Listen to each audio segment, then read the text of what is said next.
Good afternoon everybody and welcome to the stream. I'm Robert of the El Magnifico Games channel, and today we are going to continue with our normal Wednesday poetry and riddles. So, last week we finished on 2 poems by Sir Walter Raleigh. Normally I would only read the last poem that we read, but since these 2 appear to be linked, I think they might be. It's not very clear in the book whether these are supposed to be 2 poems or 1. There's contradictory information, but anyway, for that reason I will certainly go back as far as 75, The Silent Lover, and then we'll work forwards from there. As always, I'm always up for discussion of these poems. We don't often get comments, but if you'd like to leave a comment about any aspect of the poem, please do so, and I will read it when I can, and we can talk. Anyway, Sir Walter Raleigh, The Silent Lover. Passions are likened best to floods and streams. The shallow murmur, but the deep are dumb. So, when affection yields discourse, it seems the bottom is but shallow whence they came. Sorry. That should be come. Let me start again. Passions are likened best to floods and streams. The shallow murmur, but the deep are dumb. So when affection yields discourse, it seems the bottom is but shallow whence they come. They that are rich in words discover that they are poor in that which makes a lover. And then what appears to be the second part. Wrong not, sweet empress of my heart, the merit of true passion, with thinking that he feels no smart, that sues for no compassion. Silence in love betrays more woe than words, though never so witty. A beggar that is dumb, you know, may challenge double pity. Then wrong not, dearest to my heart, my true though secret passion. He smartest most that hides his smart, and sues for no compassion. As I say, unfortunately due to the formatting of the book, it's not clear whether these are supposed to be 2 poems or 1. Certainly they have a different metrical scheme that would suggest 2. But in either case, I would say they're both interesting and pretty well put together.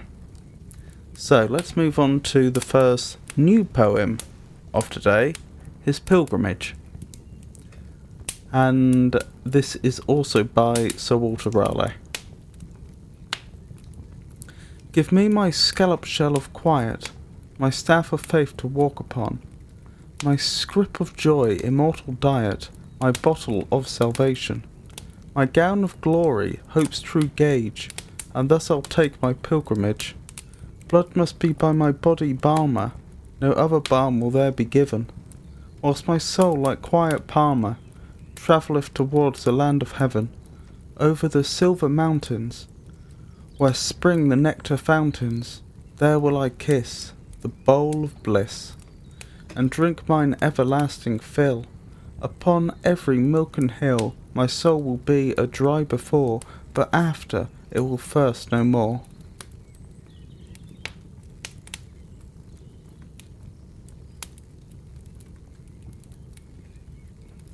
Interesting.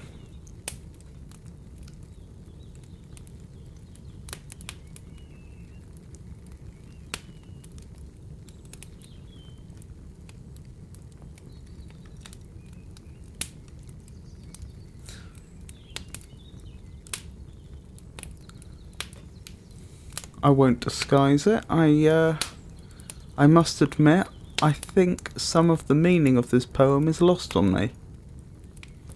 I mean, you have the obvious meaning of going on pilgrimage, but I can't help but think that that is meant as a conceit for something else.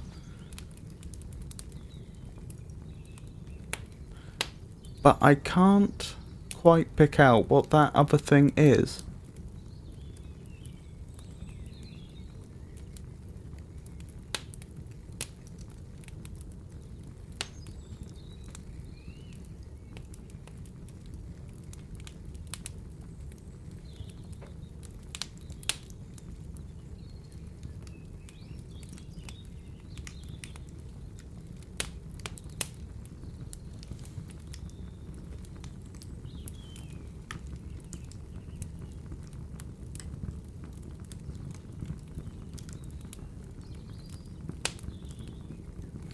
Perhaps it is just a allegory for passing on. I think it must be. I could be wrong, but that's certainly what it looks like. So I'll give it one more reading.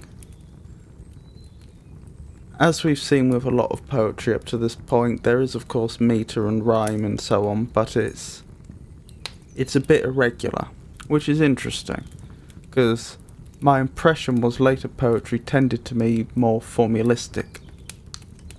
But for that reason I won't go into great detail analysing it. So, His Pilgrimage. Give me my scallop shell of quiet, my staff of faith to walk upon, my scrip of joy, immortal diet, my bottle of salvation, my gown of glory, hope's true gauge, and thus I'll take my pilgrimage.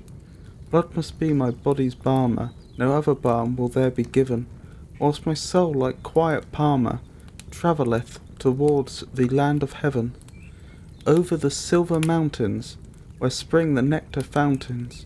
There will I kiss the bowl of bliss, and drink mine everlasting fill upon every milken hill.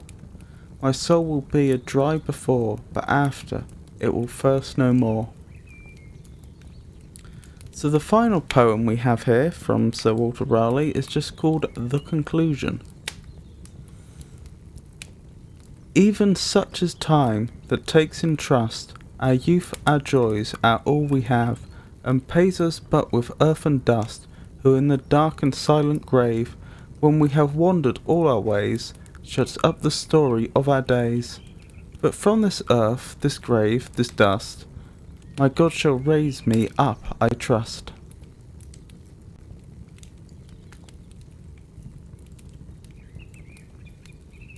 Interesting.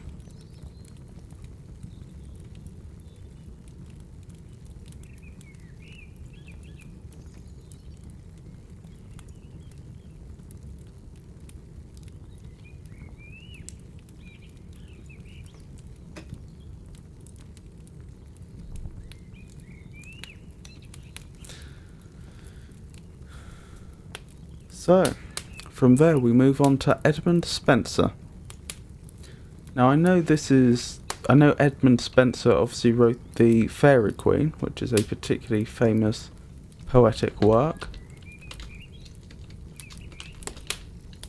about morality, I believe. But let's look at the synopsis on Wikipedia. Edmund Spenser, 1552 or 1553 to the 13th of January 1599, was an English poet best known for The Fairy Queen, an epic poem and fantastical allegory celebrating the Tudor dynasty and Elizabeth I. He is recognised as one of the premier craftsmen of nascent modern English verse and is often considered one of the greatest poets in the English language.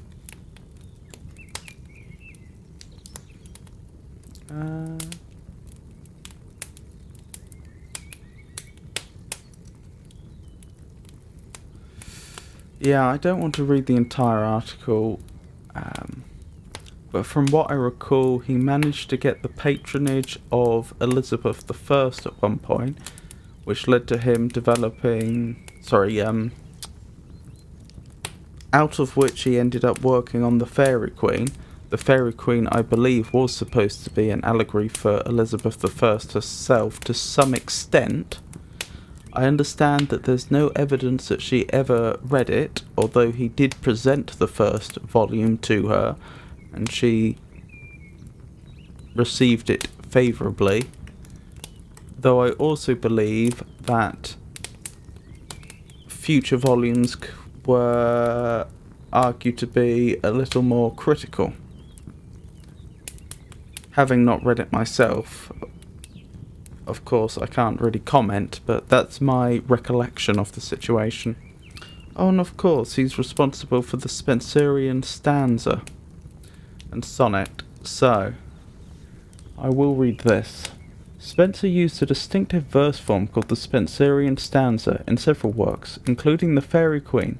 The stanza's main meter is iambic pentameter, with a final line in iambic hexameter, so that would be an alexandrine, having six feet of stresses known as an alexandrine, and the rhyme scheme is AB, ABB, CB, CC.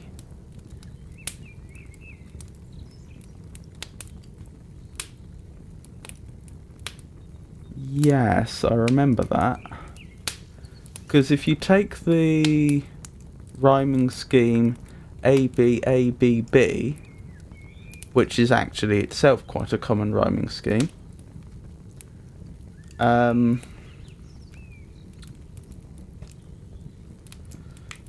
you want to extend it, one obvious way would be to repeat the same structure, but because you've ended on a B, it has to become the equivalent of an A. So then you end up with B, C, B, C, C. Tie the two together and you end up with the Spenserian stanza A, B, A, B, B, C, B, C, C.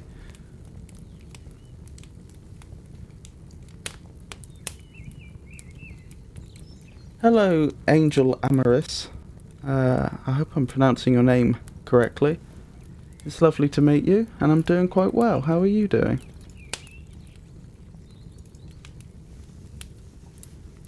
Where was I? Excellent.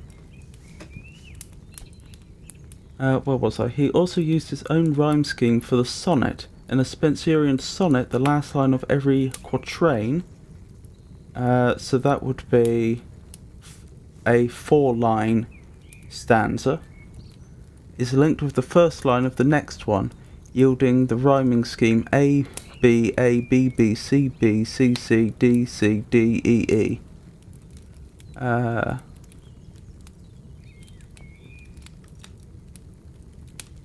Is quatrain 4? No, or is it? Let me double check. I don't want to say something that's wrong. Yeah, it is 4.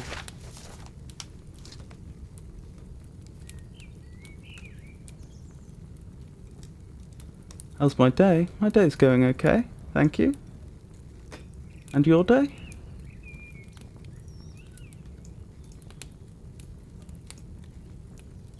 Oh, that's true. I hadn't realised that.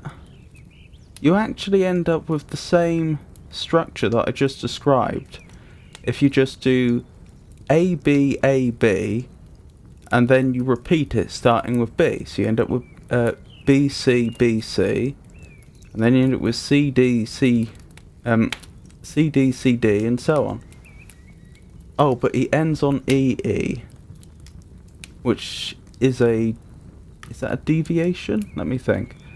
It would be a deviation, wouldn't it? Because you have 4 here, so 1 quatrain, another quatrain, another quatrain, and then you just have 2 final lines that rhyme together.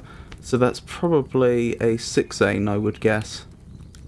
It's probably 2... So it's probably, I'm guessing, grouped as 4 lines together, 4 lines together, and then 6, using that rhyming scheme. Men Call You Fair is a fine sonnet from Amoretti. The poet presents the concept of true beauty in the poem. He addresses the sonnet to his beloved, Elizabeth Boyle, and presents his courtship like all Renaissance... Like all Renaissance men, Edmund Spenser believed that love is an inexhaustible source of beauty and order. In this sonnet, the poet... Hold on, that is an incredibly broad statement from Wikipedia there. Like all Renaissance men. How can you possibly know what all Renaissance men thought? Presumably they mean as was typically thought at the time. In this sonnet, the poet expresses his idea of true beauty. The physical beauty will finish after a few days. It is not a permanent beauty. He emphasizes beauty of mind and beauty of intellect. He considered his beloved is not simply flesh, but is also a spiritual being. The poet opines that he is beloved... that is correct. The poet opines that he is beloved, born of heavenly seed, and she is derived from fair spirit. The poet states that because of her clean mind, pure heart, and sharp intellect, men call her fair, and she deserves it. At the end, the poet praises her spiritual beauty, and he worships her because of her divine soul. While this part here does seem interesting, I don't see what that actually has to do with the Spenserian stanza and sonnet itself. But still. Anyway, so that's a summary, a very, very brief summary of who Edmund Spenser was. A very significant figure in English poetry. As Wikipedia says, one of the individuals considered responsible for developing modern English. So, the first poem we have from Edmund Spenser is Whilst It Is Prime. Fresh spring, the herald of love's mighty king, in whose... I don't know how to pronounce that, sorry. In whose cote armor richly are displayed. Let's look that up.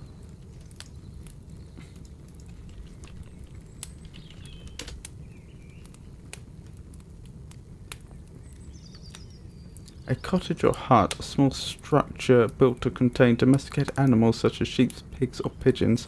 That's probably not what it means.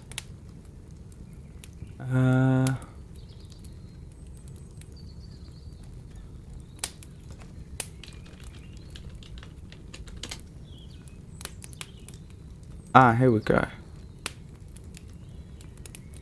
An overcoat with a coat of arms embroidered into it. A coat of heraldic arms. Someone who bears a coat of arms. That's what Cot Amur means.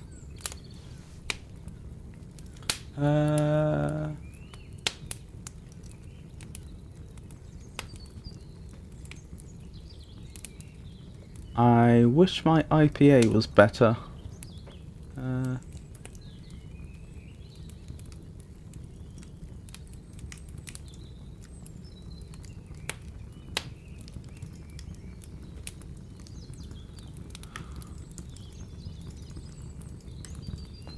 Oh dear. This seems to have hung slightly for some reason. Oh well. I'll guess it's coat armor until I see otherwise. Where was I? So, fresh spring, the herald of love's mighty king, in whose cot armor richly are displayed all sorts of flowers, the which on earth do spring, in goodly colours gloriously arrayed. Go to my love, where she is careless laid, yet in her winter's bower not well awake. Tell her the joyous time will not be stayed, unless she do him by the forelock take. Bid her therefore herself soon ready make, to wait on love amongst her lovely crew, where every one, the missive then her make, shall be by him amorous with penance due. Make haste therefore, sweet love, whilst it is prime, for none can call again the past time. Because of the accent put there, I suspect that's indicating this is supposed to be stressed, so it would be the passed time. So what does that give us? For none can call again the passed time. Oh yeah, and that brings us up to full iambic pentameter. So that's why they put the stress there, otherwise it doesn't work.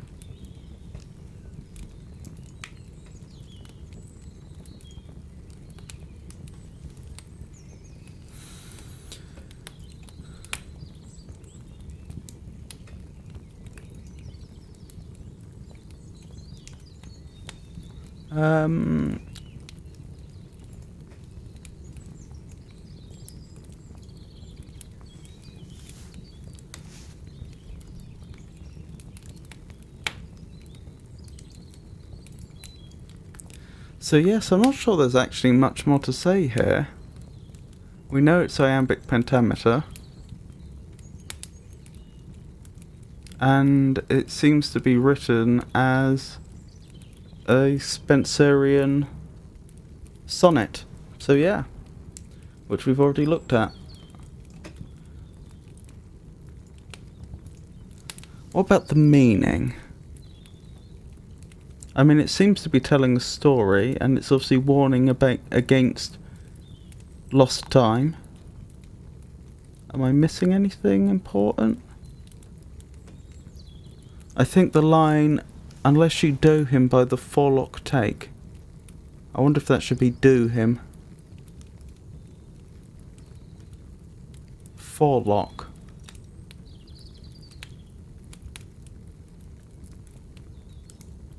That's strange. Is that a reference to the gesture of putting your hands through one's hair, I wonder, or am I just completely misinterpreting that?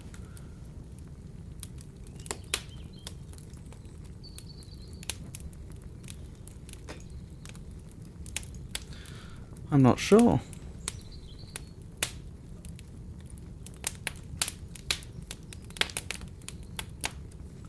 I'll quickly look up forelock, and then we'll probably move on. If anyone has any comments they'd like to make, then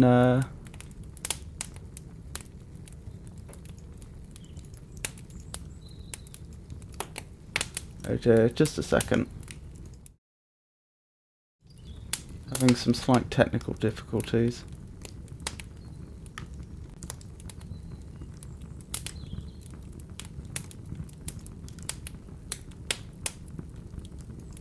There we go.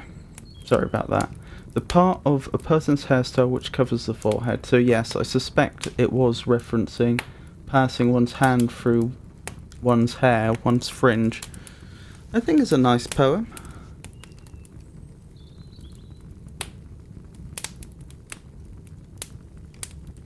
I like the reference to the Catamore.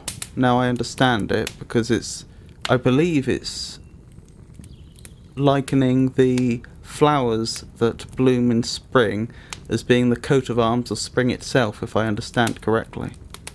Which is some nice imagery. But yes, I don't think I have much more to add about that one, so we'll move on to Edmund Spenser, a ditty in praise of Eliza, Queen of the Shepherds. That's interesting, because I can't help but note that Eliza is, of course, a familial form of Elizabeth, and this would have been written when Queen Elizabeth was on the throne. See, where she sits upon the grass green. That's written grassy, and I get the... Oh, of course. As though it were a Y. So let me start again. See, where she sits upon the grassy green, O seemly sight, clad in scarlet like a maiden queen, and ermines white, upon her head a crimson coronet, with damask roses and daffodils set, bay leaves between, and primroses green, embellish the sweet violet. Tell me, have you seen her angelic face, like Phoebe fair, her heavenly havor, her princely grace? Can you well compare the red rose meddled with the white fair? In either cheek depiction lively cheer, her modest eye, her majesty, where have you seen the like but there? I see Calliope speed her to the place where my goddess shines, and after her the other muses trace with their violins. Bene they not, by branches which they do bear, all for Eliza in a hand to wear, so sweetly they play, and sing all the way, that it a heaven is to hear. Lo, how finely the graces do it foot, to the instrument they dancen deftly, and singing suit in their merriment. Wants not a fourth grace to make the dance even. Let that Rome to my lady be even. She shall be a grace to fill the fourth place, and reign with the rest in heaven.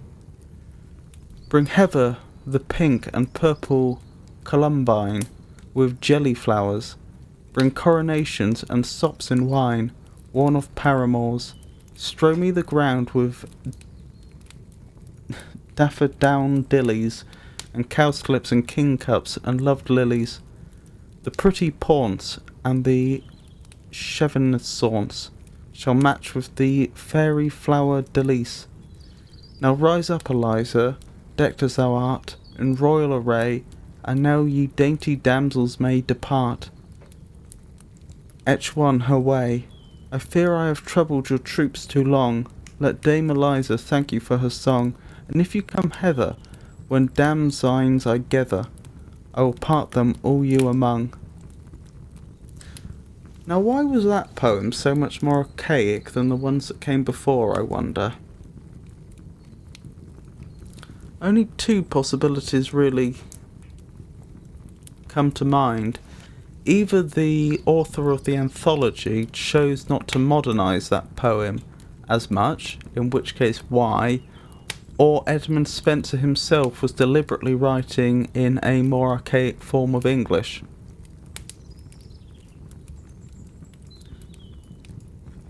In which case why.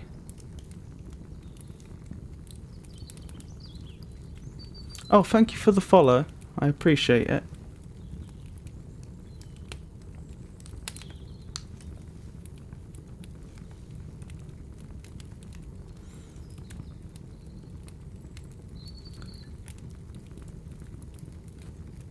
That's interesting. I'm reading through the explanations, the definitions, I should say, that have been left for the reader here, with meddled being mixed. I'm not sure how that should be pronounced. Ifer together. But I noticed that Chevissance is wallflower. Now I assume wallflower, by that they mean someone who's at a dance but doesn't dance. That is, such as at a ball but chooses to stand by the side all evening. I assume that's what they mean. But I'd never heard Chevissance before. The form of the poem is certainly more complex than we saw before.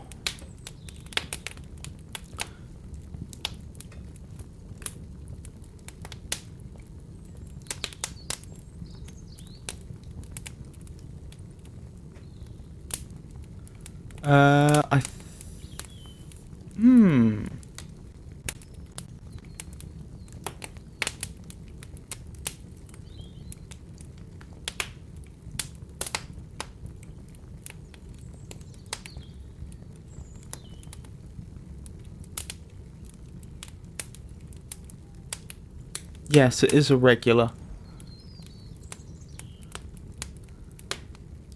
For example, the first line, or taking this stanza as an example, it's 9 syllables followed by 5, whereas this one's clearly 11 followed by 5, which means it doesn't even have a constant number of feet per line.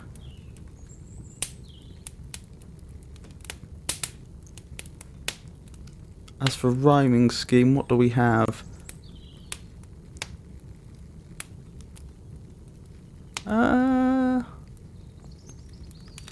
AB, AB,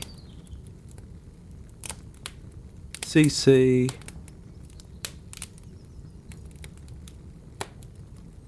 DDC. So yeah, I don't recognise this form. I suspect it was just invented for this one poem. As for the meaning, it seems to be a fairly standard praise of one's romantic interest. I'm not saying that very well, am I?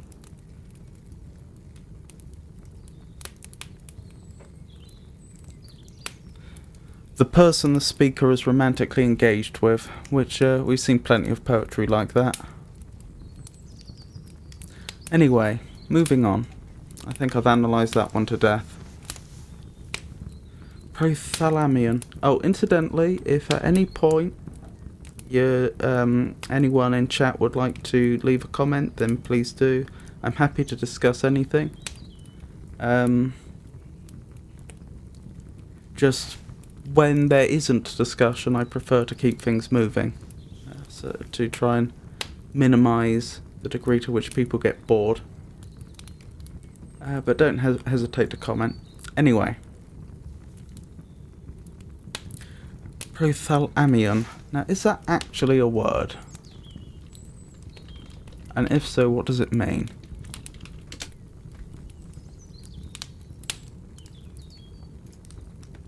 A song or poem in honour of a bride and bridegroom about to be married. I did not know that word. After Prothalamion, title of a 16th century poem by Edmund Spenser, from the ancient Greek pro for thalamion, as in epithalamion.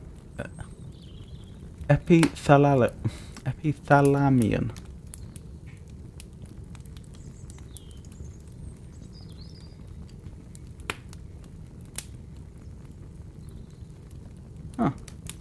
Which also means a song or poem celebrating a marriage. although it seems to be the more traditional term for it.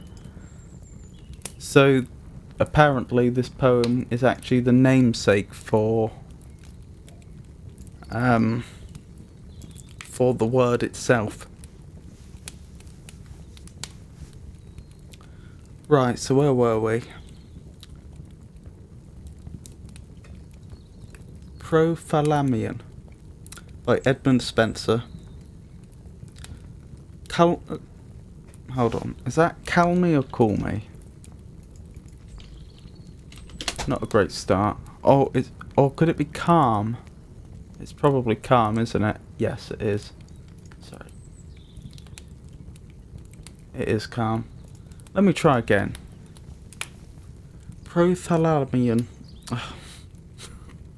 Sorry. Prothalamion by Edmund Spenser.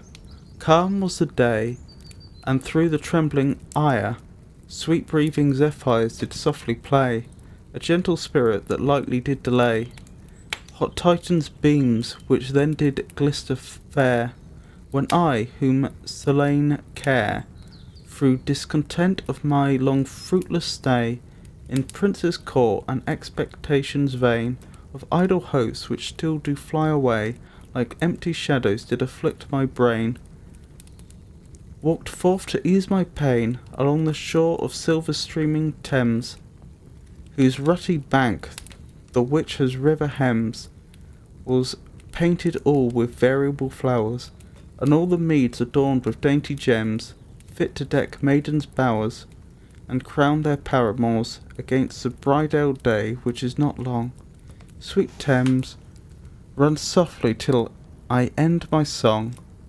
There in a meadow by the river side, a flock of nymphs I chanced to espy, all lovely daughters of the flood thereby, with goodly greenish locks all loose untied, as each had been a bride, and each one had a little wicker basket, made of fine twigs, entrailed curiously, in which they gathered flowers to fill their flasket, and with fine fingers cropped full featuously the tender stalks on hay, of every sort, which in that meadow grew.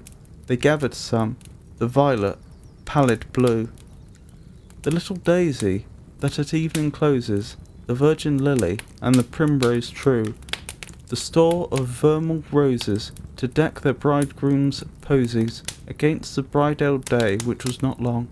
Sweet Thames, run softly till I end my song. With that I saw two swans of goodly hue, come softly swimming down along the lea. Two fairer birds I yet did never see, the snow which doth the top of Pindus strew, did never whiter shrew, nor Jove himself, when he a swan would be, for love of Leda, whiter did appear. Yet Leda was, they say, as white as he, yet not so white as these, nor nothing near, so purely white they were, that even the gentle stream, the which them bare, seemed foul to them, and bade his billows spare, to wet their silken feathers, lest they might soil their fairest plumes with water not so fair, and mar their beauties bright, that shone as heaven's light, against their bridal day, which was not long. Sweet Thames, run softly, till I end my song. Eftsoons the nymphs, which now had flowers their fill, ran all in haste to see that silver blood, as they came floating on the crystal flood, whom when they saw they stood amazed still, their wondering eyes to fill. They seemed they never saw a sight so fair, or fowl so lovely, that they sure did deem them heavenly born, or to be the same pair, which through the sky draw Venus' silver team. For sure they did not seem to be begot of any earthly seed, but rather angels, or of angels' breed. Yet were they bred of summer's heat, they say, in sweetest season, when each flower and weed the earth did fresh array. So fresh they seemed as day, even as their bridal day, which was not so long. Sweet Thames, run softly till I end my song. Then forth they all out of their baskets drew great store of flowers, the honour of the field, that to the sense did fragrant odours yield, and all which upon these goodly birds they threw, and all the waves did strew, that like old pennious waters they did seem, when down along by pleasant Temple's shore, pleasant Thames shore, scattered with flowers, through Thelassy they stream, that they appear, through lilies' plenteous store, like a bride's chamber floor.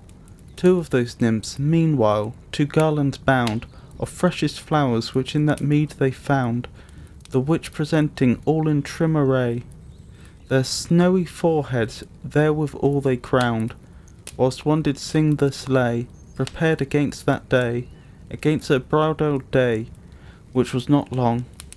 Sweet Thames, run softly till I end my song. Ye gentle birds, the world's fair ornament, and heaven's glory, who in this happy hour doth lead unto your lover's blissful bower, joy may you have, and gentle heart's content, of your love's complement.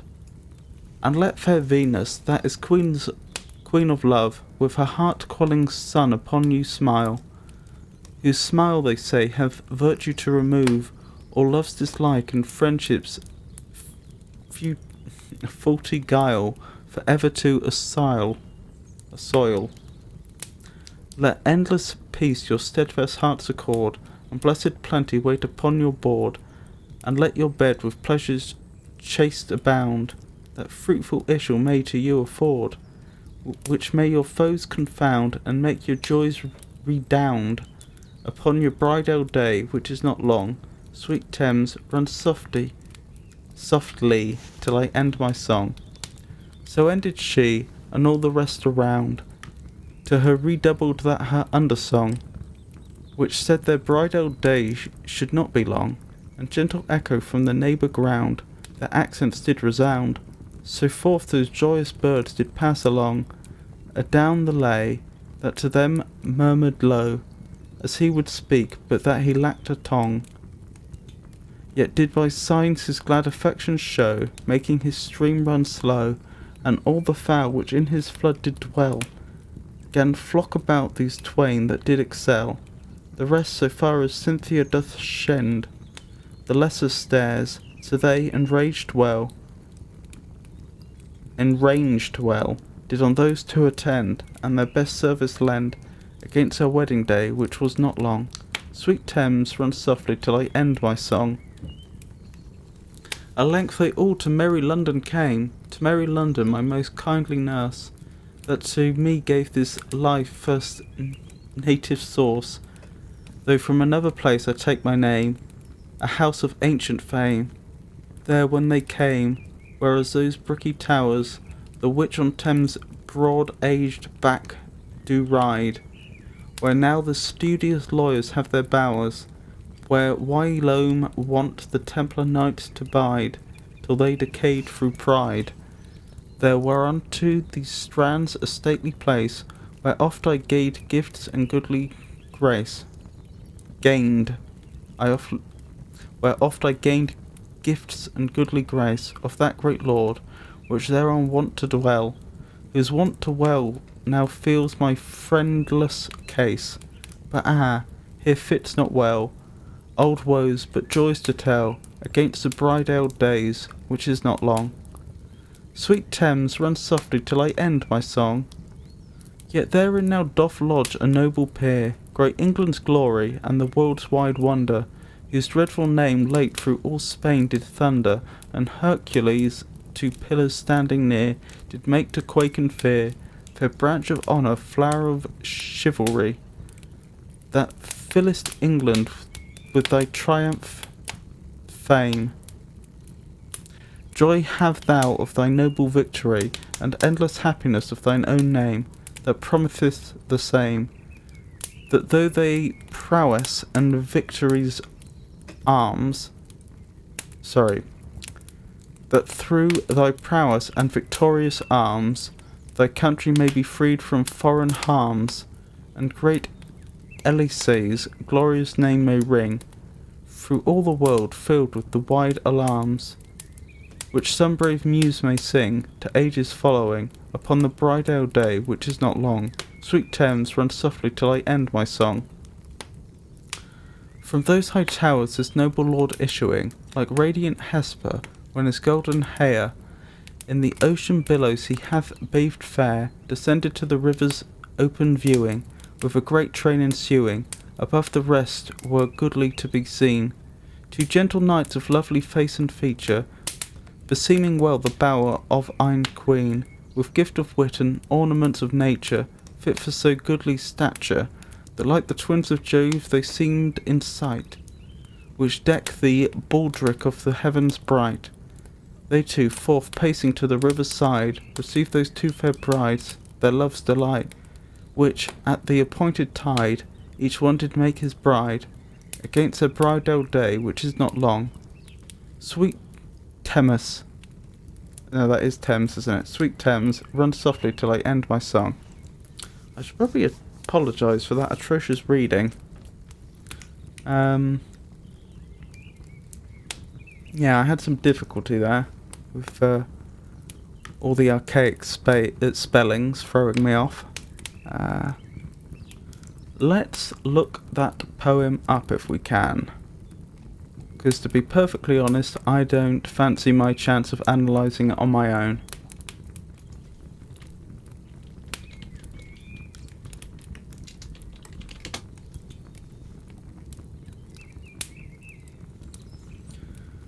Right, so what does Wikipedia have to say? Prophalamion, the commonly used name of Prophalamion, or a spousal verse in honour of the double marriage of Lady Elizabeth and Lady Catherine Somerset, is a poem by Edmund Spenser, one of the important poets of the Tudor period in England, published in 1596. It is a nuptial song that he composed that year on the occasion of the twin marriage of the daughters of the Earl of Worcestershire. I can't speak, I'm so sorry. He composed that year on the occasion of the twin marriage of the daughters of the Earl of Worcester, Elizabeth Somerset and Catherine Somerset, to Sir Henry Guildford and William Peter, 2nd Baron Peter, respectively. Prophalamium is written in the conventional form of a marriage song. The poem begins with a description of the River Thames, where Spenser finds two beautiful maidens. The poet proceeds to praise them and wishing them all the blessings for their marriages. The poem begins with a fine description of the day on which he is writing the poem. Yeah, I did notice that. It's interesting that it's written from his perspective in terms of things that he's observing as he travels through the world.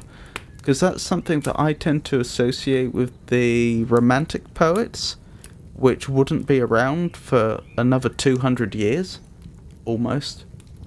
I have no doubt it's not the first example of that style of poetry, but I did think it was notable. Where was I? Calm was the day, and through the trembling air the sweet-breathing Zephyrus did softly play. Zephyrus, was that one of the gods of the wind in ancient Greek religion and myth? Yes. Zephyr is the Greek god of the west wind, or the continental tropical air mass. The poet is standing near the Thames River and finds a group of nymphs with baskets collecting flowers for the new brides. The poet tells us that they are happily making the bridal crowns for Elizabeth and Catherine. He goes on his poem describing two swans at the Thames, relating it to the myth of Jove and Leda. According to the myth, Jove falls in love with Leda and comes to court her in the guise of a beautiful swan. The poet feels that the Thames has done justice to his nuptial song by flowing softly, according to his request. Sweet Thames, run softly till I end my song. The poem is often grouped with Spenser's poem about his own marriage, the Epithalamion. An epithalamion is, of course, also a word meaning a song or poem about a marriage, as we read, 15 minutes ago or so. American-born British poet T.S. Eliot quotes the line, "Sweet Thames, run softly till I end my song," in his 1922 poem The Waste Land, English composer George Dyson set words from the Prothalamion to music in his 1954 cantata Sweet Thames Run Softly. So yes, I think that's done far more justice to the meaning of that poem than I possibly could have done.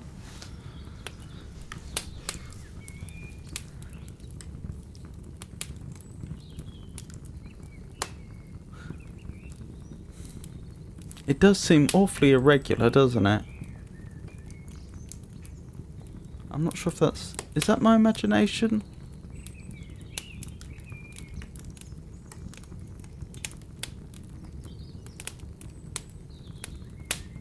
No, I don't think so.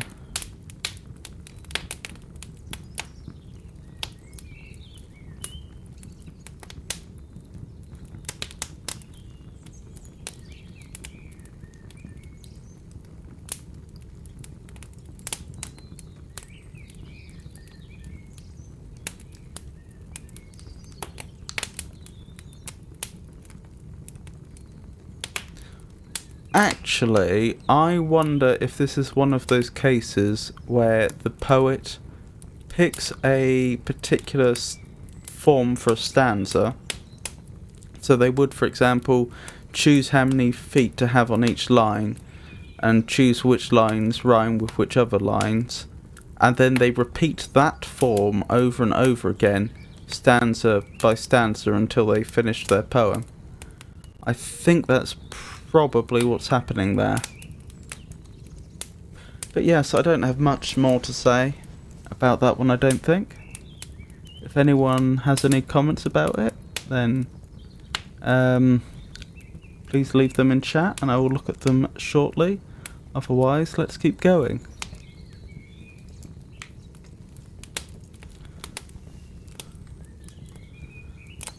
The learned sisters, which have oftentimes been to me iding others to adorn, whom ye thought worthy of your graceful rhymes, that even the greatest did not greatly scorn, to hear their names sung in your simple lays, but joyed in their praise, and when ye list your own mishaps to mourn, which death or love or fortune's wreck did raise, your string could soon to sadder tenor turn, and teach the woods and waters to lament your doleful dreariment. Now lay those sorrowful complaints aside, and having all your heads with garlands crowned, help me mine own love's praises to resound. Nay, let the same of any be envied, so Orpheus did for his own bride, so I unto myself alone will sing, the woods shall to me answer, and my echo ring. Early before the world's lightning-giving lamp his golden beam upon the hills doth spread, having dispersed the night's uncheerful damp, do ye awake, and with fresh lusty head go to the bower of my beloved love, my truest turtle dove. Bid her awake, for Hymen is awake, and long since ready forth his mask to move, with his bright teeth that flames with many a flake, and many a bachelor to wait on him, in their fresh garments trim. Bid her awake therefore, and soothe her dight, for lo, she wished the day is come at last, that shall for all the pains and sorrows past, pay to her usury of long delight, and whilst she does her dight, do ye to her of joy and solace sing, that all the woods may answer and your echo ring. Bring with you all the nymphs that you can hear, both of the river and the forest's green, and of the sea that neighbours to her near, all with gay garlands goodly well beseen, and let them also with them bring in hand another gay garland for my fair love, of lilies and of roses, bound true love whiz with a blue silk riband, and let them make great store of bridal poses, and let them eke bring store of other flowers, and to deck the bridal bowers, and let the ground whereas her foot shall tread, for fear the stones her tender foot should wrong, be strewed with fragrant flowers all along, and diapered like the discoloured mead. which done do at her chamber door await, for she will waken straight. The whiles do ye this song unto her sing, the wood shall to you answer, and your echo ring. Ye nymphs of Mulla, which with careful heed the silver scaly trout do tend full well, and greedy pikes which use therein to feed. Those trouts and pikes all others do excel, and ye likewise, which keep the rushy lake, where none do fishes take. Bind up the locks, the which hang scattered light, and in his waters which your mirror make, behold your faces as the crystal bright, that when you come, whereas my love doth lie, no blemish she may spy, and eke ye Lightfoot maids, which keep the deer, that on the hoary mountain used to tower, and the wild wolves, which seek them to devour, with your steel darts do chase from coming near, but also present here, to help to deck her, and to help to sing, that all the woods may answer, and your echo ring. Wake now, my love, awake, for it is time, the rosy morn long since left Tithon's bed, already to her silver couch to climb, and Phobos gins to shrew his glorious head. Hark how the cheerful birds do chant their lays, and carol of love's praise.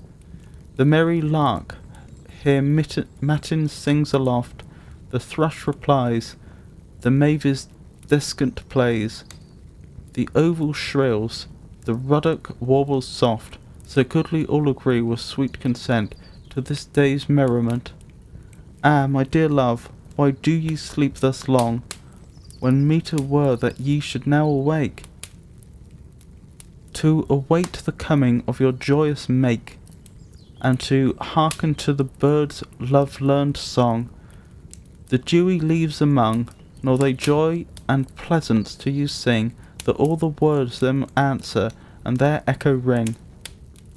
My love is now awake out of all her dreams, and her fairest eyes like stars undimmed were, with darksome cloud now shrew their goodly beams, more bright than Hesperus his head doth rear.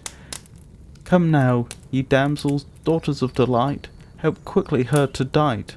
But first come ye fair hours, which were begot in Jove's sweet paradise of day and night, which do the seasons of the year allot, and owl that ever in this world is fair, do make and still repair. And ye three handmaids of the Cyprian queen, the which do still adorn her beauty's pride, help to adorn my beautifulest bride, and as ye her ray, still throw between some graces to be seen, and as ye used to Venus to her sing, the whiles the woods shall answer and your echo ring. Now is my love already forth to come, let all the virgins therefore well await, and ye fresh boys that tend upon her groom, prepare yourselves, for he is coming straight. Let all your things in seemly good array, fit for so joyful day. The joyous day that ever sun did see, fair sun, shew forth thy favourable ray, and let thy little heat not fervent be, for fear of burning her sunshiny face, her beauty to disgrace. O fairest Phobos, father of the muse, if ever I did honour thee aright, or sing thee, if ever I did honour thee aright, or sing the thing that mocked thy mind delight, do not thy servant simple boon refuse, but let this one day, be mine.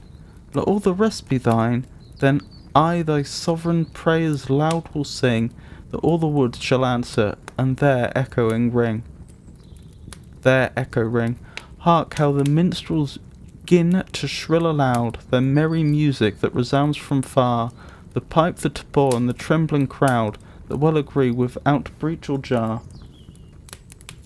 But most of all the damsels do delight, when they their timbrels smite, and thereunto do dance and carol sweet, that all the senses they do ravish quite, the whiles the bowls run up and down the street, crying aloud with strong confused noise, as if it were one voice. Hymen, Io Hymen, Hymen, they do shout, that even to the heavens their shouting shrill doth reach and all the firmament doth fill, to which the people standing all about, as in approvance, do thereto applaud, and loud advance her loud, and evermore they Hymen sing, that all the woods them answer, and their echo ring. Lo, where she comes along with portly pace, like Phoebe from her chamber of the east, arising forth to run her mighty race, clad all in white that seem a virgin best, so well it beseems that ye would ween some angel she had been. Her long loose yellow locks like golden wire, sprinkled with pearl and purling fires atween, do like a golden mantle her attire, and being crowned with a garland green, seem like some maiden queen. Her modest eyes, abashed to behold so many gazers as on her do stare, upon the lowly ground affixed are, nay dare lift her countenance to bold, but blush to hear her prayers sung so loud, so far from being proud. Nathless do ye still loud her praises sing, that all the woods may answer, and your echo ring. Tell me, ye merchants' daughters, did you see so fair a creature in your town before, so sweet, so lovely, and so mild as she, adorned with beauty's grace and virtue's store, her goodly eyes like sapphires shining bright, her forehead ivory white, her cheeks like apples which the sun hath ruddled, her lips like cherries charming men to bite, her breast like a bowl of cream uncruddled, her paps like lilies budded, her snowy neck like to a marble tower, and all her body like a palace fair, ascending up with many a stately stair, to honour's seat and chastity's sweet bower. Why stand ye still, ye virgins, in amaze, upon her so to gaze? Or ye forget your former lay to sing, to which the woods did answer, and your echo ring? But if ye saw that which no eyes can see, the inward beauty of a lively sprite, garnished with heavenly gifts of high degree, much more then would ye wonder at the sight, and stand astonished like to those which red Medusa's mazeful head. These dwell sweet love and constant chastity, unspotted faith and comely womanhood, regard of honour and mild modesty. There virtue reigns as queen in royal throne, and giveth laws alone, the which the base affections do obey, and yield their service unto her will. Nay, thought of thing uncomely ever may thereto approach to tempt her mind to ill. Had ye once seen these her celestial treasures and unrevealed pleasures, then would ye wonder and her praises sing, that all the woods should answer and your echo ring. Open the temple gates unto my love, open them wide that she may enter in, and all the posts adorn as doth behove, and all the pillars decked with garlands trim. For to receive this saint with honour due, that cometh into you with trembling steps and humble reverence, she cometh in before the Almighty's view. Of her ye virgins learn obedience, when so ye come into those holy places, to humble your proud faces, bring her up to the high altar, that she may the sacred ceremonies there partake, the which do endless matrimony make, and let the roaring organs loudly play the praise of the Lord in lively notes, the whiles with hollow throats the choristers the joyous anthems sing, that all the woods may answer with their echo ring. Behold, while she before the altar stands, hearing the holy priest that to her speaks, and blessed her with his two happy hands, how the red roses flush up in her cheeks, and the pure snow, with goodly vermeil stain, like crimson dyed in grain, that even the angels which continually about the sacred altar do remain, forget their service and about her fly, oft peeping in her face, and seems more fair the more they on it stare. But her sad eyes, still fastened on the ground, are governed with goodly modesty, that suffers not one look to glance awry, which may let in a little thought unsound, which may let in a little thought and sound. Why blush ye, love, to give me your hand, the pledge of all our band? Sing, ye sweet angels, Alleluia sing, that all the woods may answer and your echo ring. Now all is done, bring home this bride again, bring home the triumph of our victory, bring home with you the glory of her gain. With joyance bring her, and with jollity, never had man more joyful day than this, whom heaven would heap with bliss. Make feast therefore now all this livelong day. This day for ever to me holy is. Pour out the wine without restraint or stay, pour not by cups but by the belly full. Pour out to all that wall, and sprinkle all the posts and walls with wine, that they may sweet and drunken be withal. Crown ye god Bacchus with a coronal, and Hymen also crown with wreaths of vine, and let the Graces dance unto the rest, for they can do it best. The whiles the maidens do their carols sing, to which the woods shall answer and their echoing. Ring ye the bells, ye young men of the town, and leave your wonted labours for this day. This day is holy, do ye write it down, that ye for ever it remember may. This day the sun it is his chiefest height, with Barnaby the bright, from whence declining day by degrees, he somewhat loseth of his heat and light, when once the crab behind his back he sees. But for this time it is ordained was, to choose the longest day in all the year, and shortest night when longest fit to wear. Yet never day so long but late would pass. Ring ye the bells to make it wear away, and bonfires make all day, and dance about them, and about them sing, that all the woods may answer, and your echo ring. Ah, when will this long weary day have end, and lend me leave to come unto my love? And how slowly do the hours their numbers spend, how slowly doth sad time his feathers move. Have thee, O fairest planet, to thy home, within the western foam, thy tried steeds long since have need of rest. Long though it be, at last I see it gloom, and the bright evening star with golden crest appear out of the east. Fair child of beauty, glorious lamp of love, that all the host of heaven in ranks dost lead, and guidest lovers through the night and sad dread. How cheerfully thou lookest from above, and seemest to laugh atween thy twinkling light, as joying in the sight of these glad many, which for joy do sing, that all the woods then answer and their echo ring. Now cease, ye damsels, your delights forepast. Enough it is that all the day was yours. Now day is done, and night is nighting fast. Night is nighing fast. Now bring the bride into the bridal bowers. The night is come, now soon her disarray, and in her bed her lay her in lilies and in violets, and silken curtains over her display, and odored sheets and arras coverlets. Behold how goodly my fair love does lie, in proud humility, like unto May, when as Jove her took, in tempt lying on the flowery grass, twixt sleep and wake, after she weary was, with bathing in the Acidalian brook. Now it is night, ye damsels may be gone, and leave my love alone, and leave likewise your former lay to sing. The woods no more shall answer, nor your echo ring. Now welcome night, thou night so long expected, that long day's labour dost at last defray, and all my cares which cruel love collected, have summed in one and cancelled for aye. Spread thy broad wing over my love and me, that no man may us see, and in thy sable mantle us enwrap, from fear of peril and foul horror free. Let no false treason seek us to entrap, nor any dread disquiet once annoy the safety of our joy.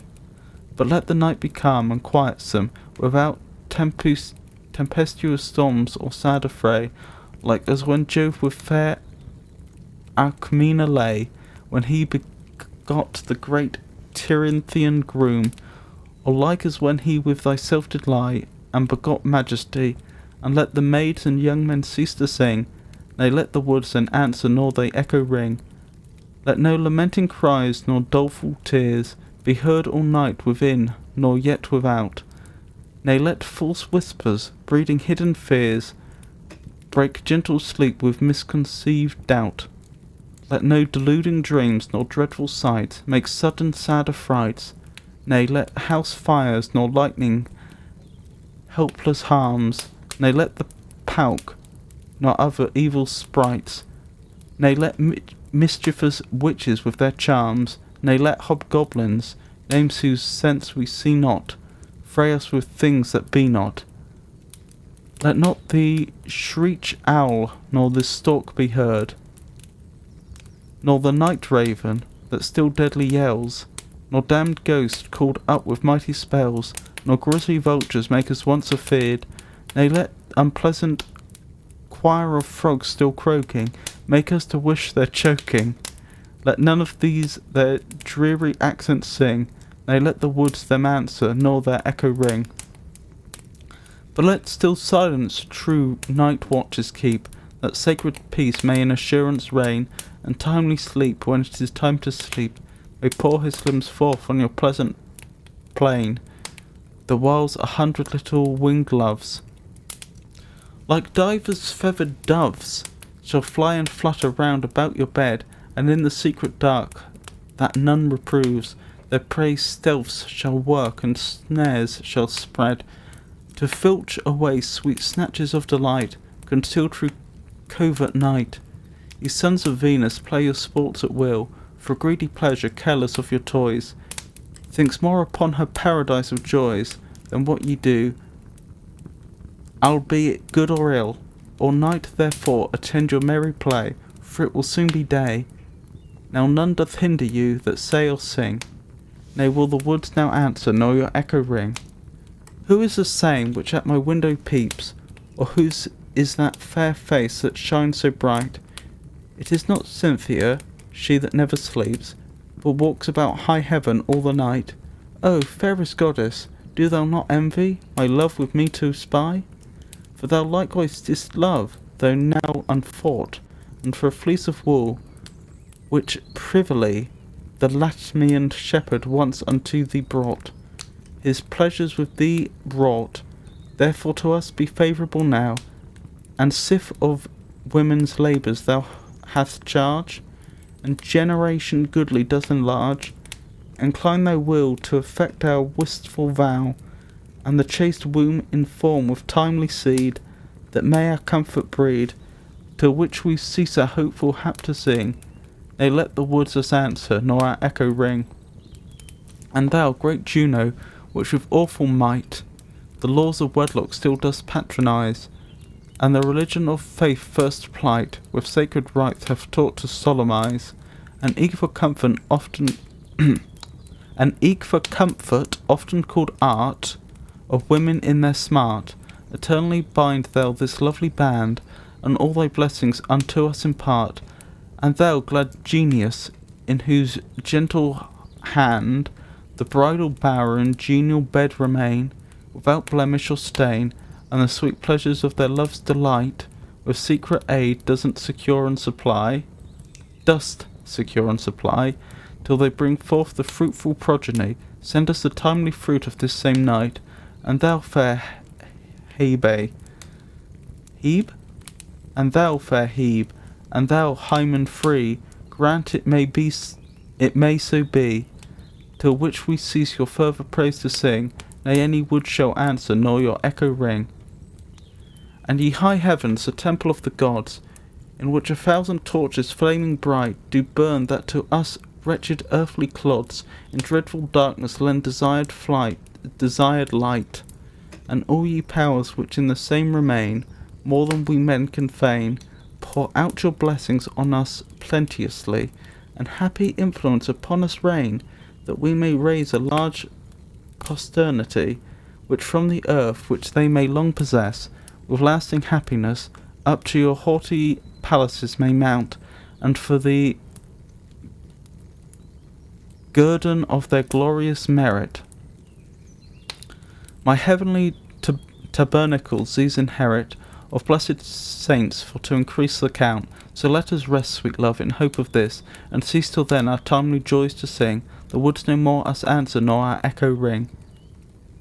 Song, made in lieu of many ornaments, with which my love should duly have been decked, which cutting off through hasty accidents, ye would not stay your due time to expect, but promise both to recompense, be unto her a goodly ornament, and for a short time an endless monument.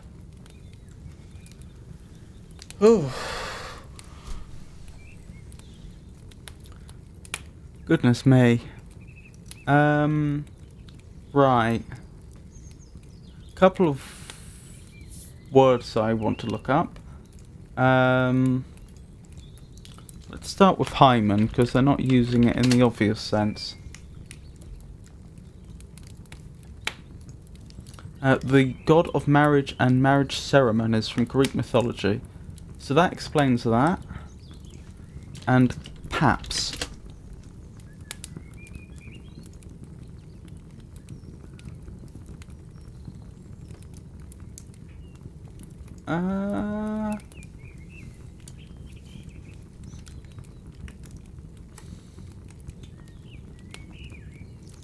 A female breast or nipple. I suspected as much.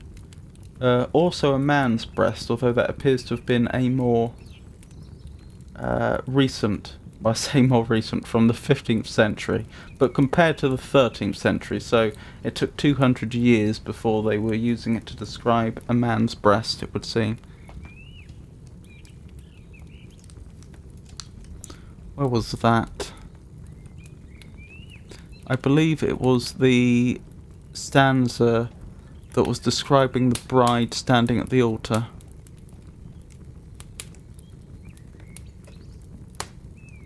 Yes, I think it was this one. Tell me, ye merchants' daughters, did ye see so fair a creature in your town before, so sweet, so lovely, and so mild as she, adorned with beauty's grace and virtue's store, her goodly eyes like sapphires shining bright, her forehead ivory white, her cheeks like apples which the sun hath rudded,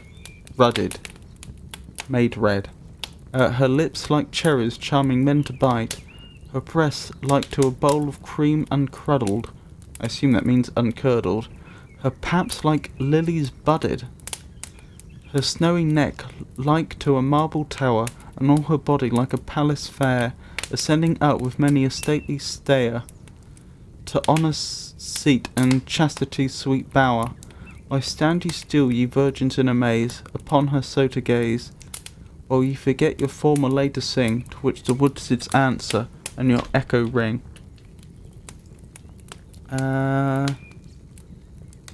What's a stayer?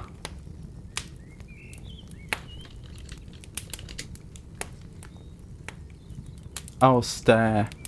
I should have realised that.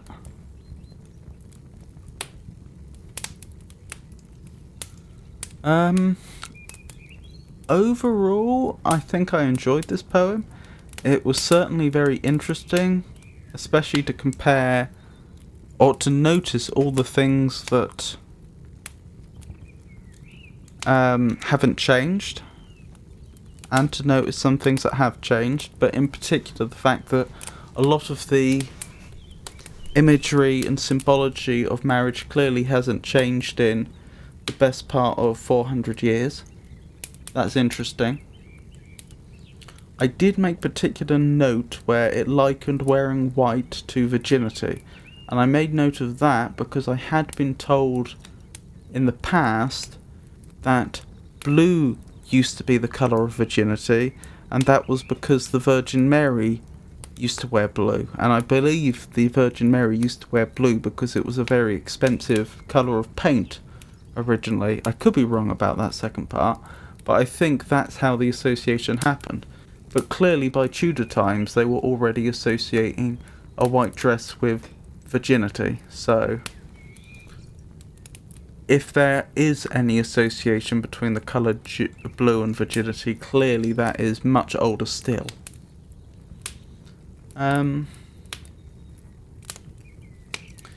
Yeah. Quite a long one, quite a challenging one. I certainly found a lot of the archaisms difficult. But interesting. And with some particularly memorable parts. What was it? I particularly liked when they were listing all the things that they didn't want to go wrong during the night. And they start off talking about things like goblins, witches, and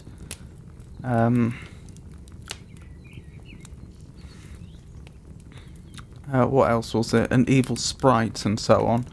And then they end up with nay, which I'm pretty sure means nor, does it not? Oh, they've also got nor. Nor and nay. So what's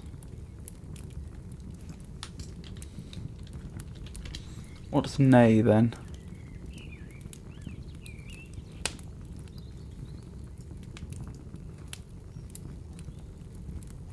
Certainly I believe it's a negative word. Obsolete form of not or obsolete form of nor. Okay, perhaps they used both nor and nay to mix it up, or perhaps there is a difference that Wiktionary isn't appreciating. Anyway, as I was saying, nay, let the unpleasant choir of frogs still croaking make us to wish they're choking. I enjoyed that rather unexpected comedic moment there. Anyway, like I say, I don't have much more to add. If anyone in chat has anything they'd like to comment about it, please leave a comment and I will read it shortly. Where was I? So the next one, presumably also by Edmund Spenser, is From Daphnaida, an elegy. So I'm guessing Daphnaida must have been a larger poetic work, and this is just an extract from it, which is an elegy being a poem that that would be read at a funeral, I understand. Usually in praise of somebody's life. I'll double check that to make sure I'm not misleading you, but I'm fairly certain that's the case. A mournful or plaintive poem, a funeral song, a poem of lamentation. Okay, so it can be a bit broader then, if it can be any poem of lamentation, but clearly there is a funereal association. So, From Daphnaida, an elegy. She fell away in her first age's spring, whilst yet her leaf was green, fresher rind, possibly? Hold on. Because we've only just started, I will actually look that up and start again.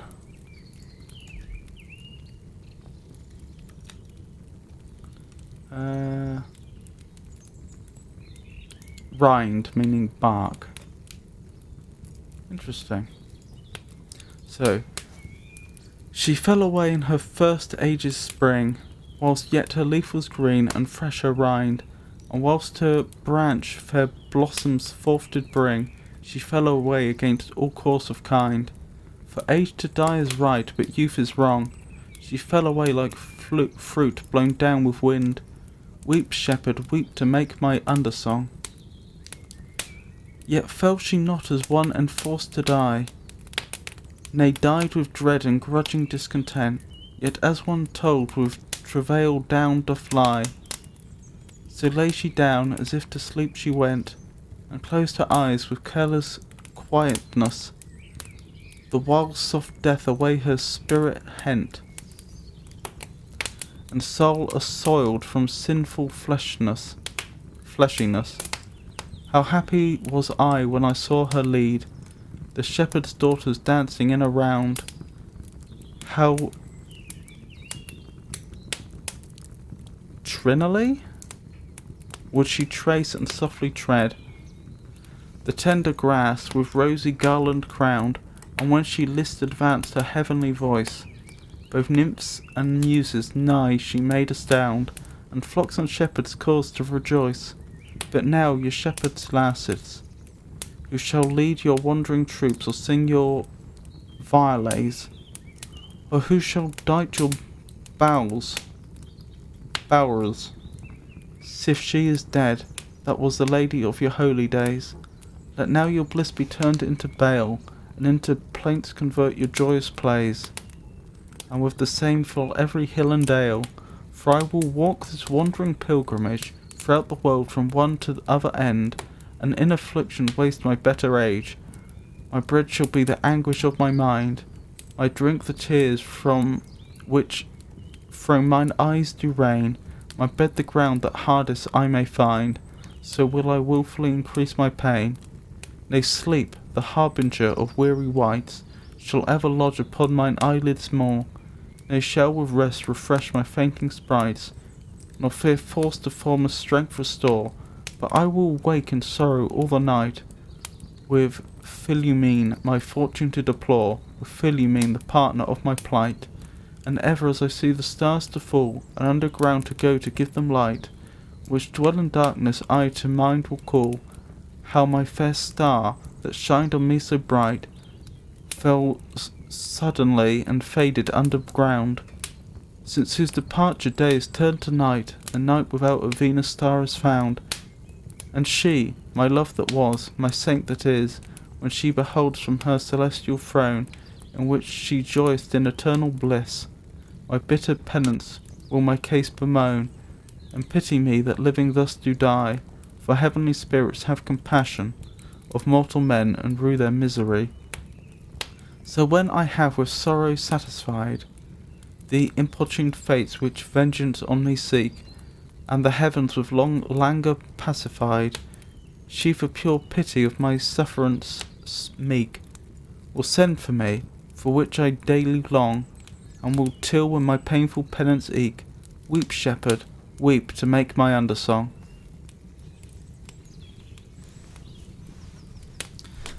So here we see another one of the very commonly recurring themes of poetry, death. I must say it is written more like I would expect a poem about the death of a lover to be, but I'm not entirely sure what it means by she fell in her first age's spring. When I first saw that, I thought they meant that this was the death of a child that was under 1 year old. And particularly following on from the poem about marriage, which certainly included a few passages about the consummation of marriage, this made some sense. But not only do I think now that it was probably written about a lover, and the death of the lover is certainly a thing we see a lot of throughout poetry, but it would be strange if it wasn't, since it makes references to dancing and singing, which isn't something that a baby can do. So that then leads me to conclude that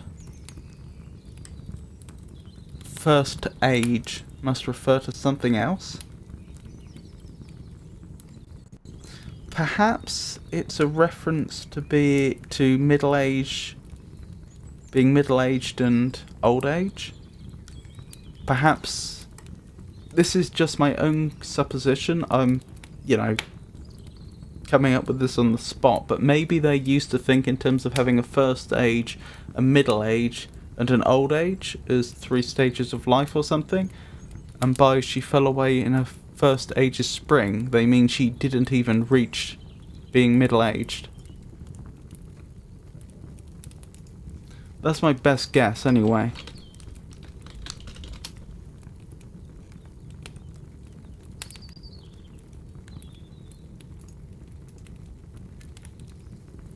It would make sense, actually.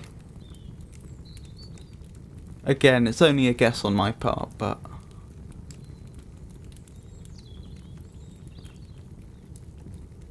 there would be some logic to that. Anyway. Again, I don't have much to add. Actually, I suppose I should look at the form of this poem. Unlike the previous ones, this looks like it's more likely to have a fixed form. So what do we have? So when I have with sorrow satisfied, that's iambic pentameter, the importune fates which vengeance on me seek. Yeah, this is iambic pentameter. As for rhyming scheme, A, B, A, B.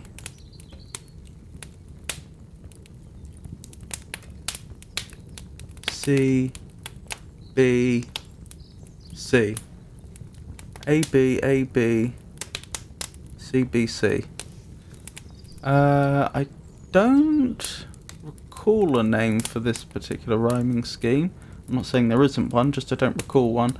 But it's actually just like the first 7 lines of a Spenserian stanza, which, since this was written by Edmund Spenser, is probably no coincidence. Oh no, wait, I'm wrong. It's A B A B C B C. Oh no, that is what I said, isn't it? If I said C D C, then I was wrong. If I said C B C, then I was right.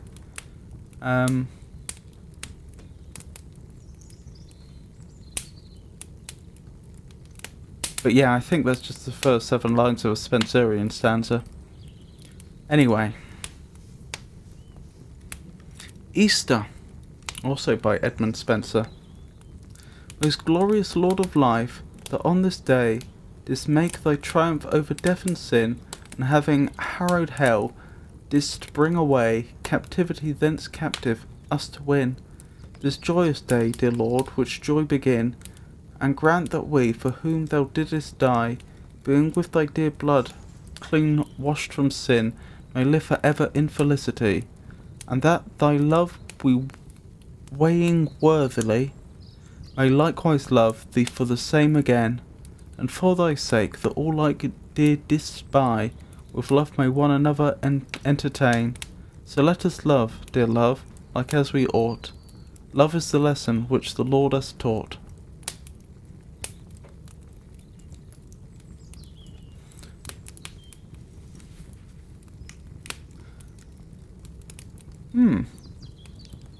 I mean, this seems like quite a straightforwardly, religiously sentimental piece. I don't think there's any hidden meaning there. Obviously, Easter, which is associated with the good Lord's resurrection.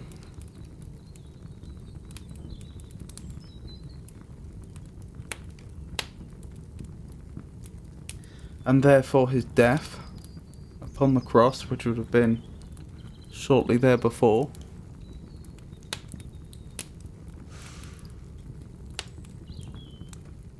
Yeah, I don't really have much to add.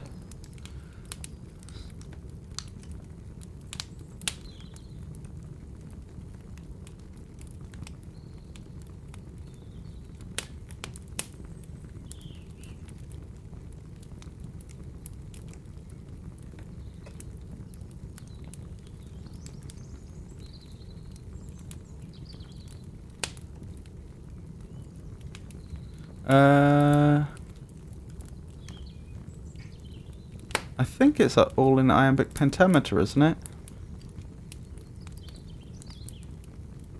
Looks that way.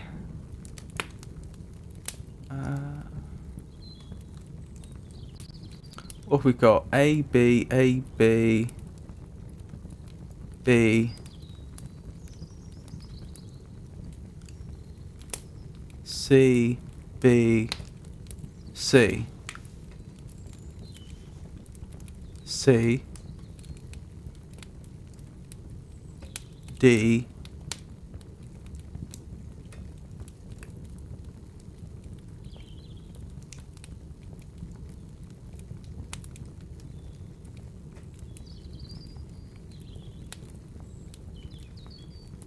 wait, let me do that again. A, B, A, B, B, C, D, C,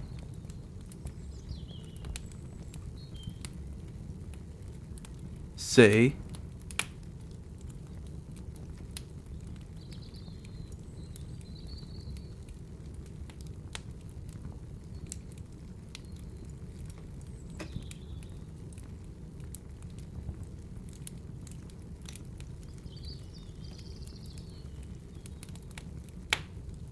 Once more. A, B, A, B, B, C, B,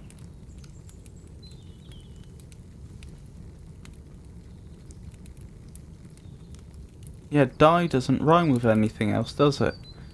It doesn't rhyme with felicity, it doesn't rhyme with sin, and it doesn't rhyme with away, so yeah, that should be A, B, A, B, B, C, B, D, D,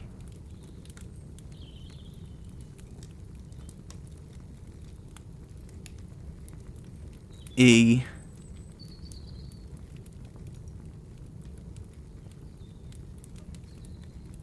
D, E,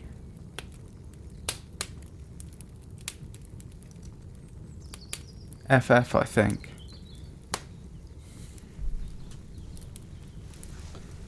Am I going mad, or has that actually got a more complex rhyming scheme than we'd expect?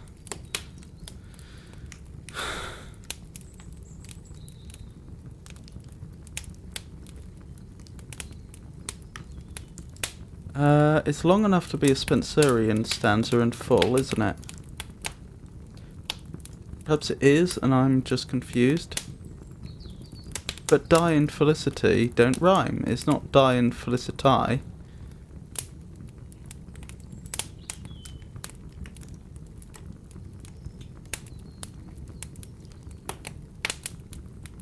So yeah, unless... Hold on. Let me double check what the form of a Spenserian stanza is supposed to be. And then we will compare it.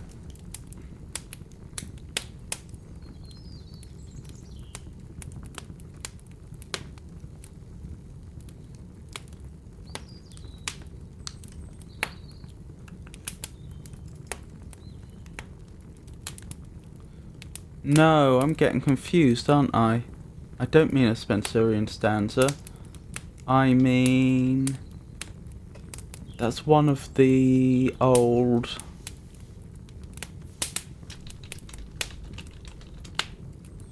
Do I mean a Spenserian sonnet? Yes, I think I do. That makes sense. Okay. So we should have A, B, A, B, B, which we do. Then it should be C, B, C, C, which we don't have unless you consider die and felicity to rhyme. The way they've spelt it, they're not even I rhymes. Although they could be.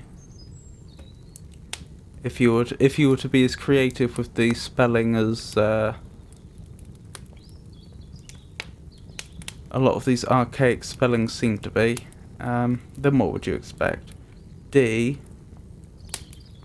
C,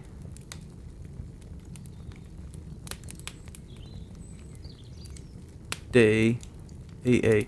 Yeah, so I think this is supposed to be a Spenserian sonnet, but I would challenge some of the rhymes. All in iambic pentameter, I think.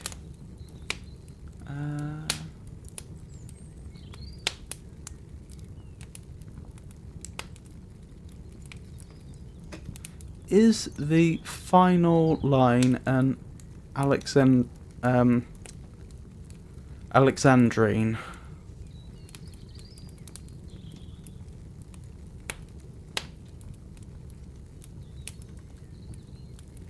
No. Although that isn't a requirement, it's just a common feature.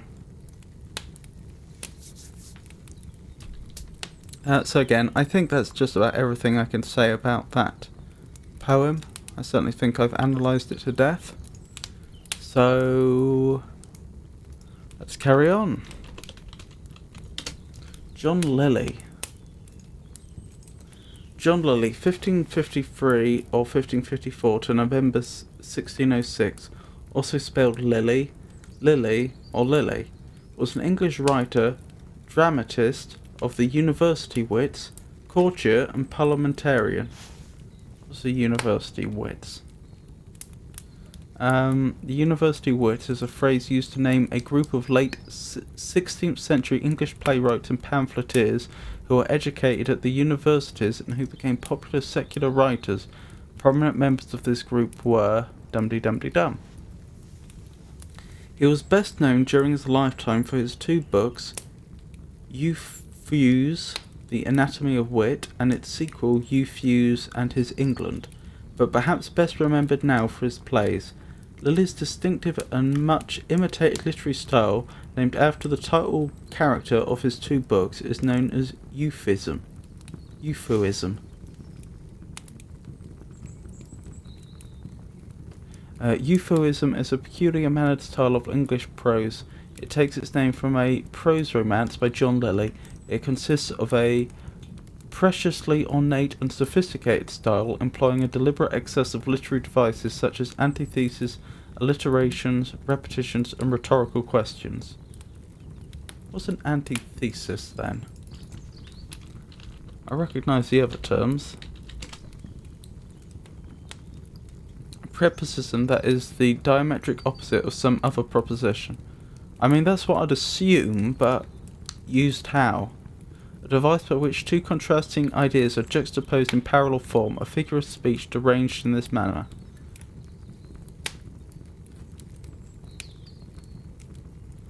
Oh, they have an example from Abraham Lincoln at the Gettysburg Address. The world will little note nor long remember what we say here, but it can never forget what they did here. Okay, so there they're contrasting will not long remember with can never forget. That makes sense.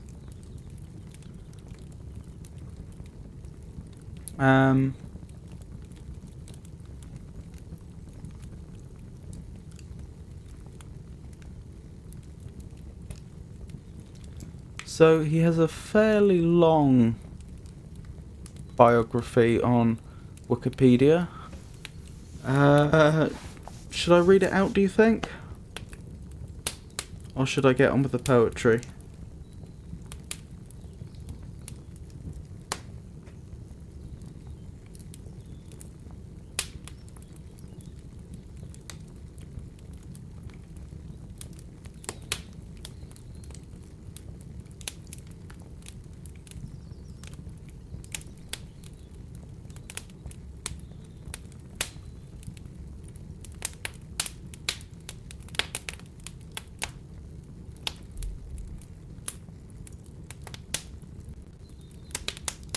Okay, I guess I'll read out the first couple of paragraphs and then we'll get on with the poetry then.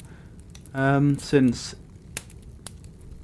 I was looking at it just then and there's some interesting content. Interesting points. John Lilly was born in Kent, England in 1553 or 1558. Sorry, 1553 or 1554. The eldest son of Peter Lilly and his wife Jane Burr, or Brow, of Burr Hall in the North Riding of Yorkshire. He was probably born either in Rochester, where his father was recorded as a notary public in 1550, or in Canterbury, where his father was the registrar for the Archbishop Matthew Parker, and where the births of his siblings are recorded between 1562 and 1568. His grandfather was William Lilly, the grammarian and the first high or headmaster of St. Paul's School, London. His uncle George Lilly was a scholar and cartographer and served as domestic chaplain to Reginald Pole, Archbishop of Canterbury. Lilly was probably educated at King's School, Canterbury, where his younger brothers are recorded as contemporaries of Christopher Marlowe. He was about 15 years old when, in October 1569, his father died. In his will he made Lilly and Jane his joint executors, and named my dwelling house, called the Splayed Eagle, close by Canterbury Cathedral, on either Sun Street or Palace Street. They sold the house 14 months later, in January 1571. Anyway, I pointed that out mainly to emphasise the fact that he appears to have had something of a religious upbringing, even though if he was part of the so-called university wits, then he must have been well known for secular writing later in life, it would seem.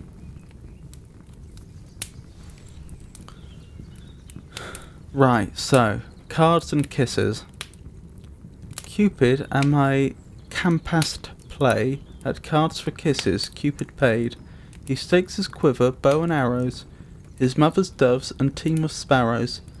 Loses them too, then down he throws the coral of his lips, the rose, growing on's cheek, but none knows how.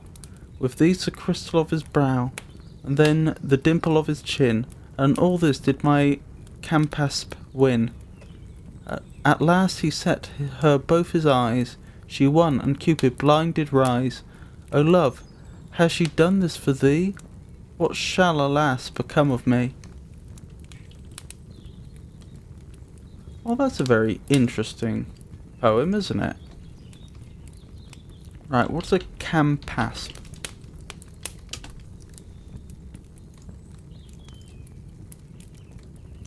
A man's mistress. A supposed concubine of Alexander the Great. Okay, that makes sense.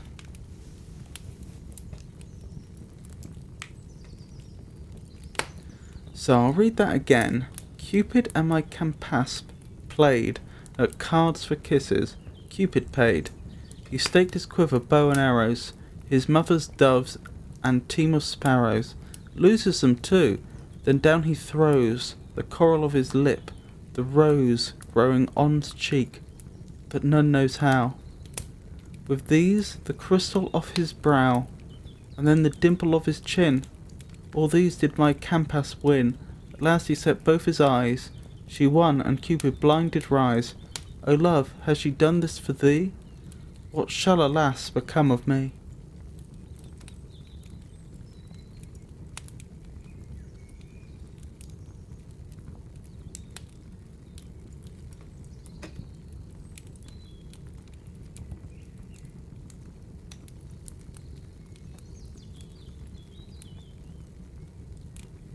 Ah, okay, I understand. So, this is actually as far as I'm aware, relatively novel way of complementing his mistress's features. He's suggesting they are that of Cupid himself. The whole conceit of a game of chance, though, is one I've not seen before. It is very notable, though, that it obviously indicates that they were playing cards a lot back then. Or else why would he have chosen that as a conceit? And I believe that is correct. I've also got a feeling this isn't the first reference to playing to gambling and games of chance and playing cards indeed we've encountered yet in this anthology. But I can't remember which poem it was we saw that in before.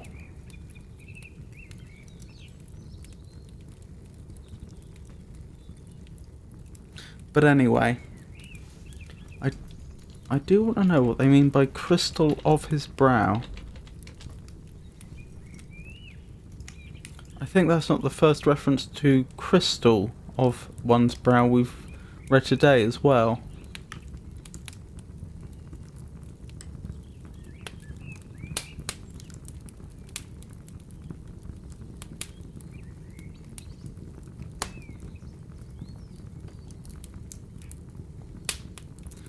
No help there. I'll check my physical dictionary.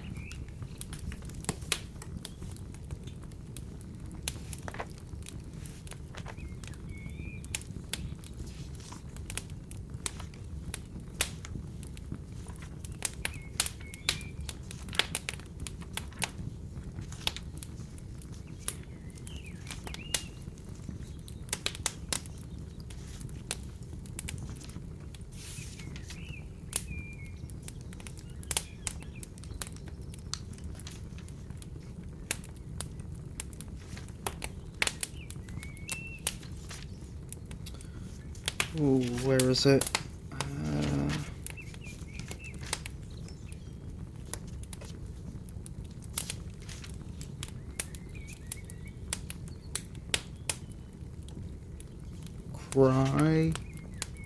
Crypt, crystal. Right, what do we have? A clear, transparent, ice-like mineral. Nope. A form of pure quartz, piece of this. Simple form of receiving apparatus in broadcasting using a crystal rectifier. No. Poet, any clear, transparent thing, especially water. Unlikely, I'd have thought.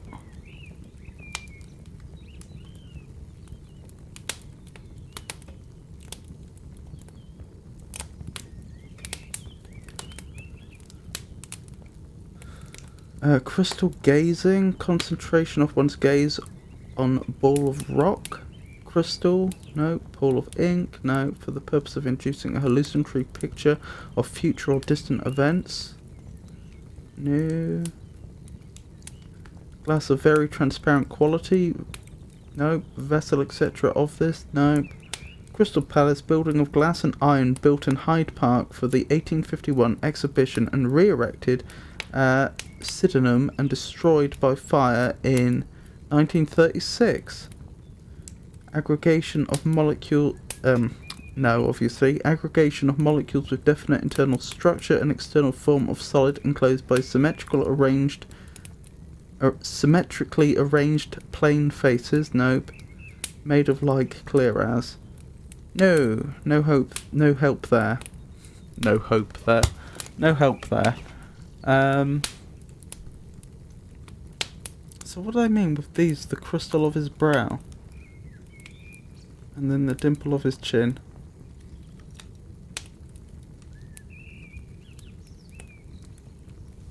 I really don't know. Let's have a very quick search for that.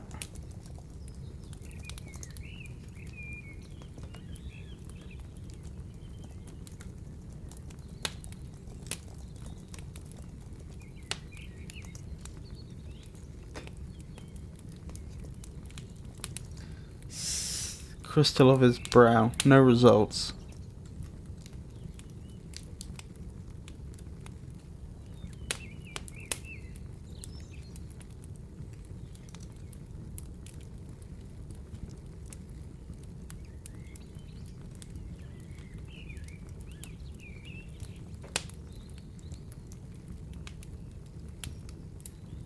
No, a quick look yields nothing. I did manage to find some results when Googling, but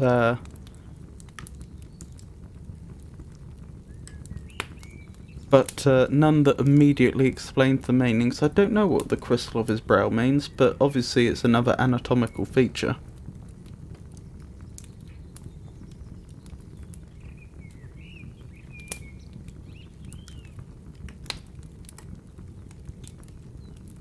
And of course at the end we have, "Oh love, has she done this for thee?" So Cupid is addressing love itself. "What shall, alas, become of me?" It is rather good, isn't it?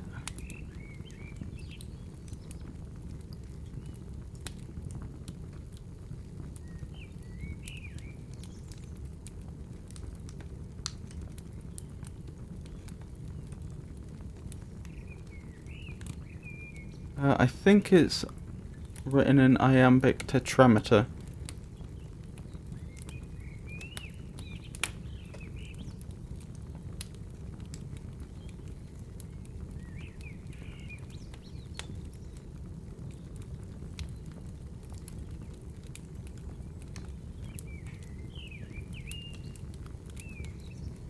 Yep. So I'll read that once more and then we'll move on. Cupid and my campasque played, at cards for kisses, Cupid paid. He stakes his quiver, bow and arrows, his mother's doves and team of sparrows, loses them too, then down he throws the coral of his lips, the rose, growing on his cheek, but none knows why. I've rather messed that up. Let me start again. John Lilly, cards and kisses. Cupid and my compass played at cards for kisses. Cupid paid. He stakes his quiver, bow and arrows, his mother's doves and team of sparrows. Loses them too, then down he throws the coral of his lips, the rose growing on his cheek, but none knows how. With these the crystal of his brow, and then the dimple of his chin. All these did my Campasp win. At last he set her both his eyes. She won, and Cupid blind did rise. O love, has she done this for thee? What shall, alas, become of me?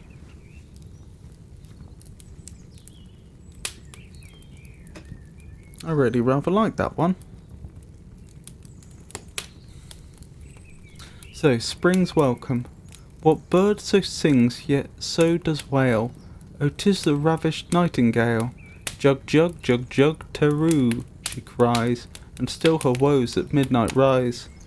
Brave prick's song, who is't now we hear?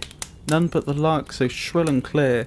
Now at heaven's gate she claps her wings, the morn not waking till she sings. Hark, hark, with what a pretty throat poor Robin Redbreast tunes his note. Hark how the jolly cuckoos sing, cuckoo to welcome in the spring, cuckoo to welcome in the spring. It's a nice idea of using onomatopoeia in a poem, and just a poem about the coming of spring and the way the bird's behaviour changes. It's a nice idea.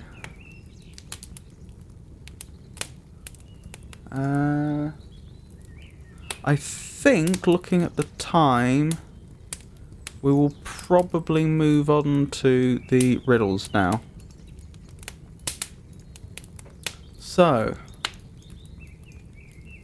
what was the last one we looked at last week?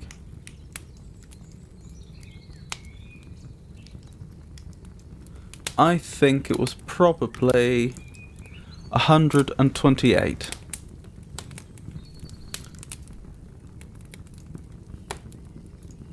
So, reason and folly are the pair to whom I owe my birth.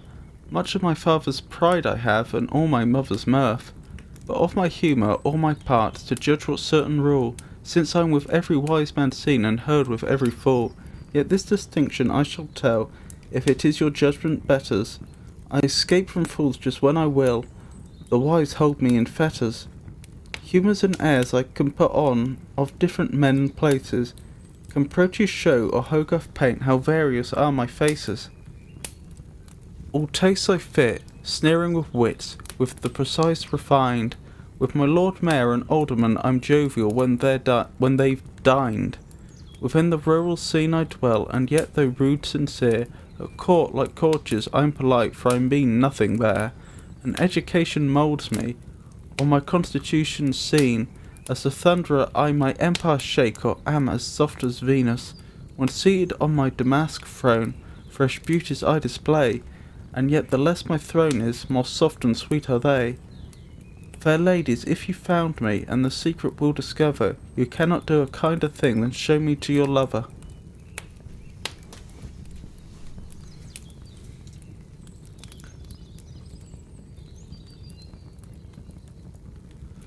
So, I'm fairly certain the solution to that was either laughter or a smile, and I'm trying to remember which.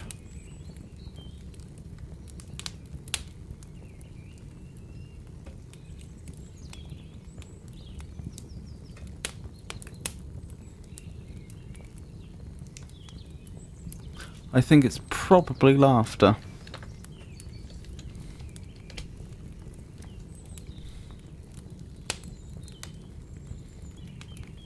So what we're on? 128, I think.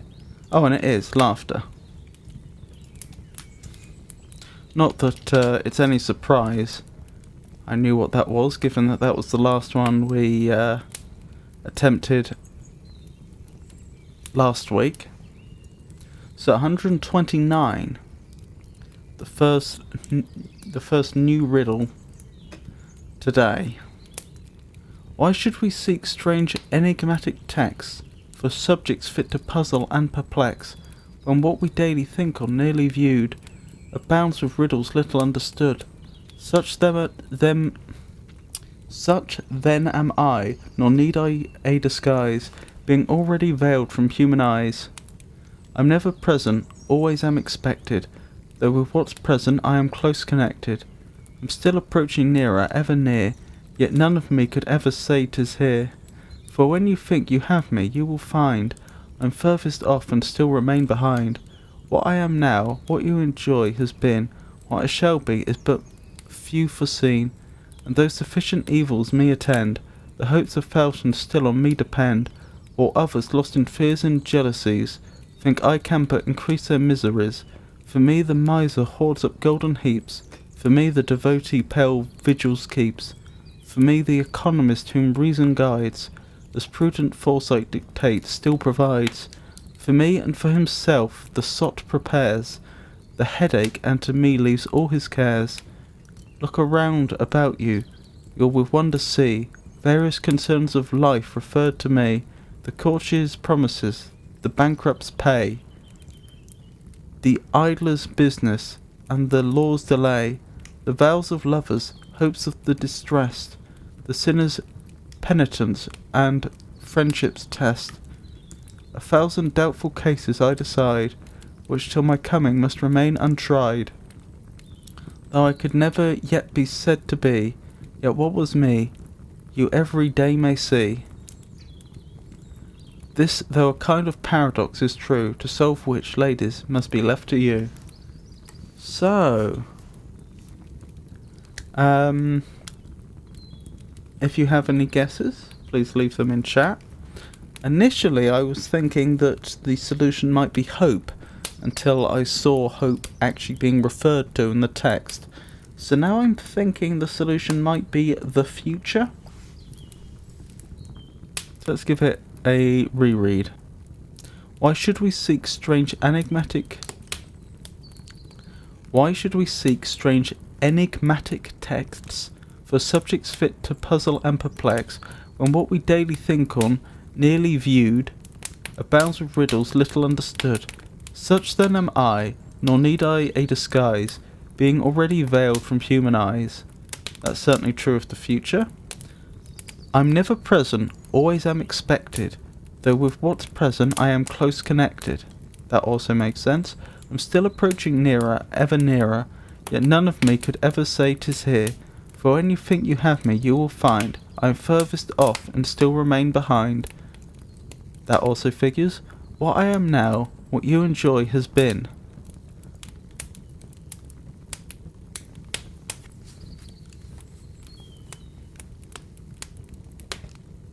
I'm not sure I follow that bit actually. What I am now, what you enjoy, has been.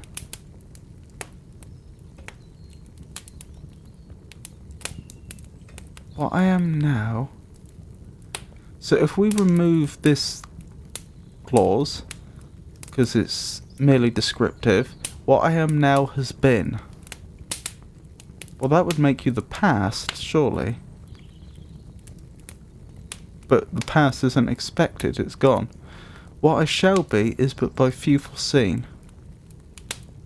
And though sufficient evils me attend, the hopes of thousands still on me depend, while others, lost in fears and jealousies, think I can but increase their miseries. For me the miser hoards up golden heaps, for me the devotee pale vigils keeps. Not sure what that's a reference to actually. Devotees of what, exactly? For me the economist whom reason guides, as prudent foresight dictates, still provides. For me and for himself the sot prepares the headache, and to me leaves all his cares.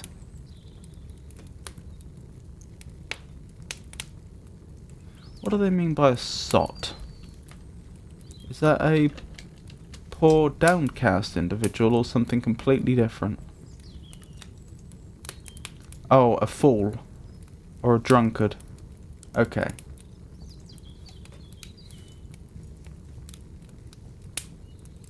For me and for himself the sot prepares the headache, and to me leaves all his cares. So the drunkard, for the future and himself, prepares a headache and leaves all his cares to the future. That sort of makes sense. Look around about you, you'll with wonder see various concerns of life referred to me. The courtier's promises, the bankrupt's pay, the idler's business, and the law's delay.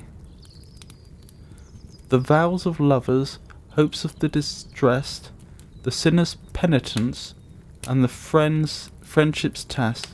A thousand doubtful cases I decide, which till my coming must remain untried, though I could never yet be said to be. Yet what was me, you every day may see. This, though a kind of paradox, is true, to solve which, ladies, must be left to you. Yeah, I do think that the solution is almost certainly the future. No, I don't want that. Yeah, I nearly went too far. In fact, I did go too far, but I didn't look, fortunately. Tomorrow. Oh.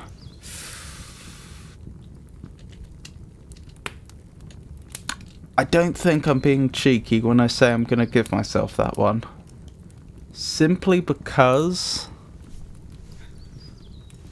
I don't think, I could be wrong, I don't think there was anything in the riddle itself which would have distinguished between those two. I don't think there's anything in the riddle which would work for tomorrow but would not work for the future.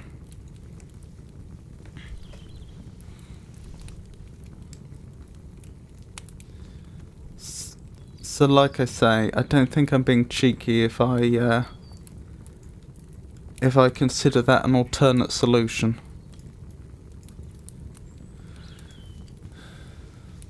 Right, 130. Again, obviously, by all means, if you have any ideas or suggestions or just things you find notable, leave a comment. So 130. When mortals from their labours cease, and all the world's at rest in peace, I guard their slumbers, and in spite of ruddy morn prolong the night. In vain bright Phobos doth display his piercing beams to make it day. Excluded by my thicker shroud, he darklings lies as in a cloud, while night's involving gloomy shade by me is 10 times darker made. What need that Jupiter showed force the fiery sun to stop his course, and fair Aurora slowly run to make 3 days and nights but one, when by my help in endless night he might have been concealed from sight. I once deceived, if fame says true, an artist with a hidden view, whilst with a curious prying eye what I concealed he thought to spy. No wonder, since the all-seeing sun cannot through me perceive what's done. Well, this is a curious one, isn't it?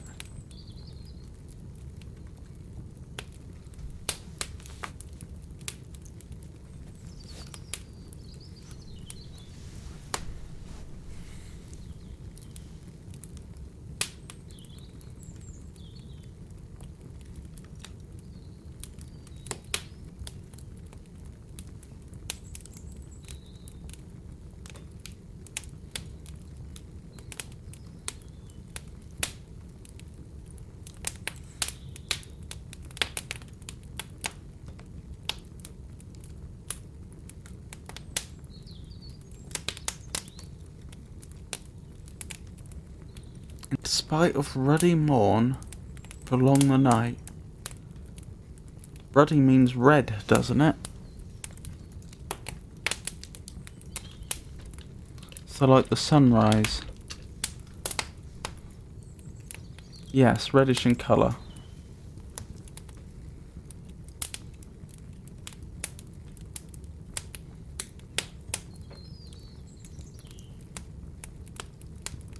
How can you prolong the night? See, I was wondering if initially this could be bad weather, like thick storm clouds or something. But it specifically references clouds, where it says, "Ye darkling lies as in a cloud."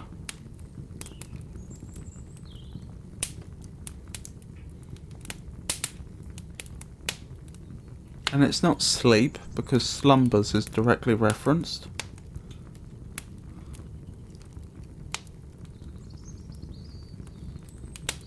Could it be a curtain?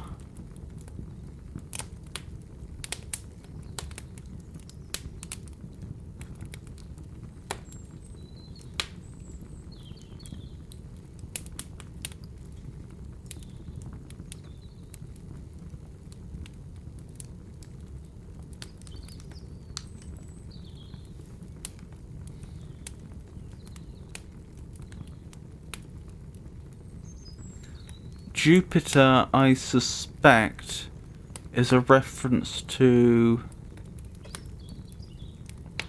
Roman mythology.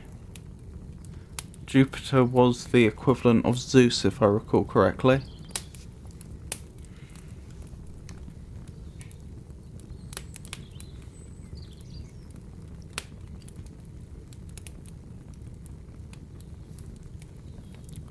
I'm guessing there was a tale where Jupiter, or that is Zeus, ordered the sun to stop, and that's what it's a reference to, but I am very much guessing there.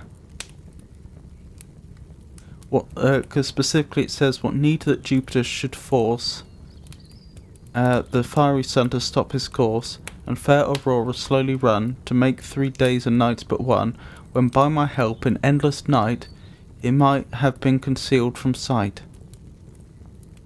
This does sound a lot like a curtain, doesn't it? I once deceived, if fame says true, an artist with an hidden view, whilst with a curious prying eye what I concealed he thought to spy. Yeah, I don't know what that's a reference to.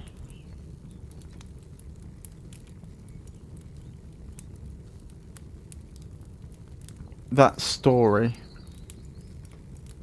I'm guessing a curtain. Would anyone else like to make a guess?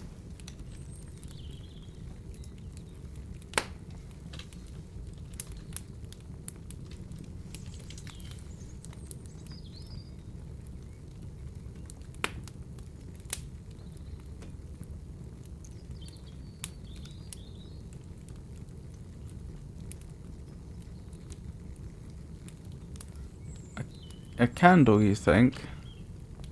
I'm not sure.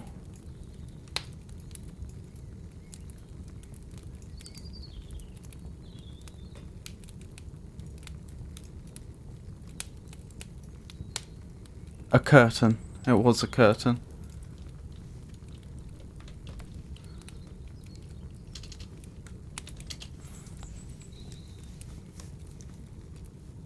Oh, thank you, Jenny. I'm 2 for 2. This hasn't happened in ages.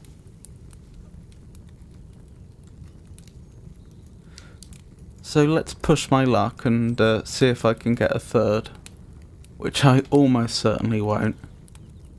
That I'm your countryman you scarce would guess, fairest of ladies by my looks and dress, yet was I born within the sound of bell, which Whittington of old explained so well. And as from scraping dirt and cleaning shoes, he by degrees to high preferment rose, so from a despicable state I climb, and much resemble both his cat and him. The poor insolvent's fate I often share, doomed to stone doublet and unwholesome air. Freed from confinement, with melodious tongue, I sound my triumphs to the listening throng. No golden chain I wear, or scarlet gown, yet am above the greatest man in town. With I don't know how to pronounce that.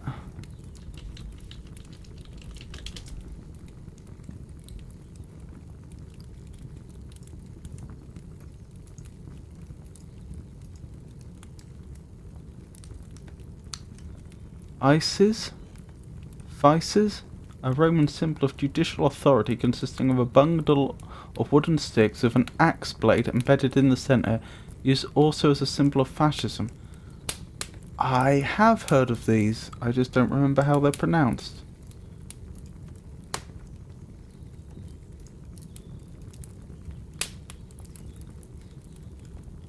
I think it's Vices, but I could be wrong. So where were we?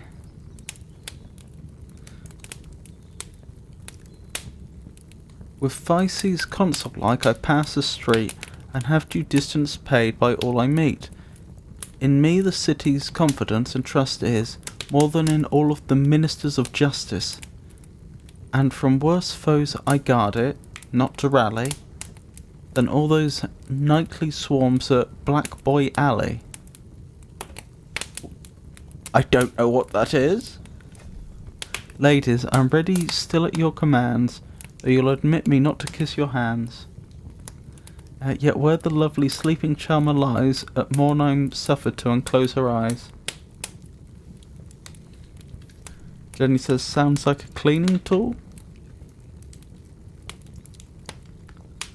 I'm not sure. Dare I look up Black Boy Alley?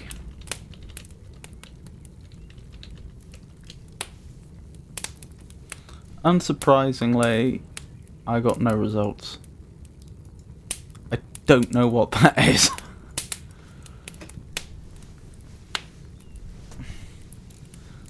So let's read it again. Oh, scraping dirt and cleaning hose.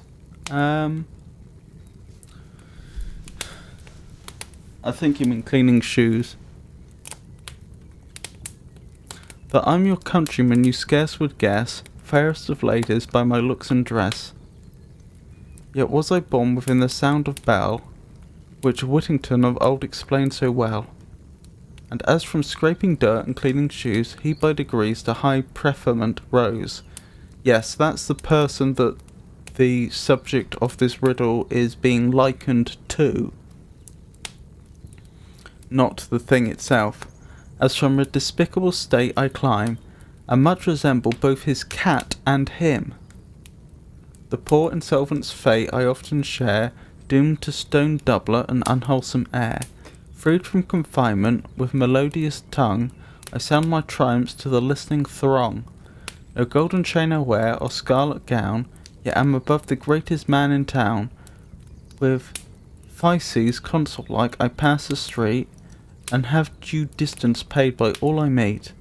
In the city's confidence and trust is, more than in all the ministers of justice, and from worse foes I guard it, not to rally, like all those nightly swarms at Black Boy Alley. Ladies, I'm ready still at your commands, though you'll admit me not to kiss your hands, yet where the lovely sleeping charmer lies, at morn I'm suffered to unclose her eyes.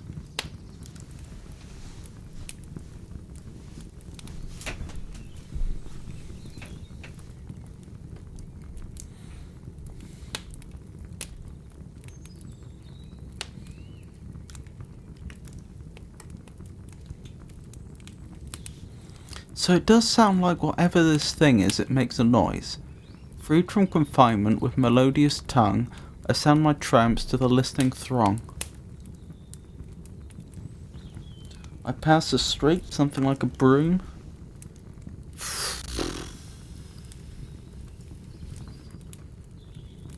Maybe?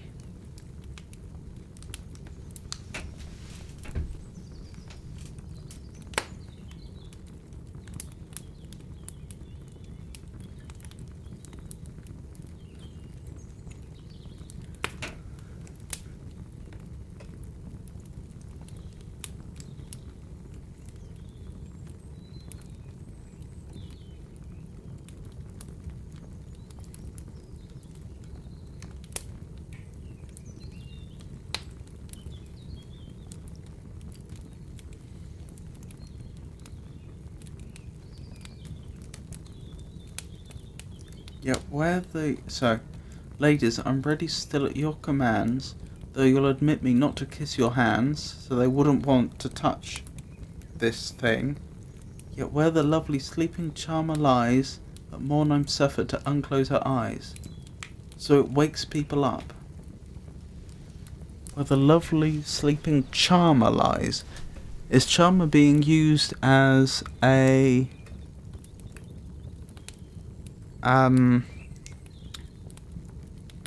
what's the word?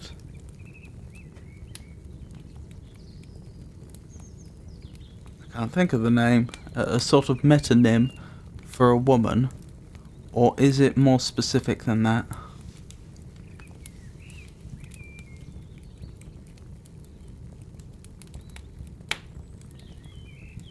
Metaphor, I think that's the word I was looking for.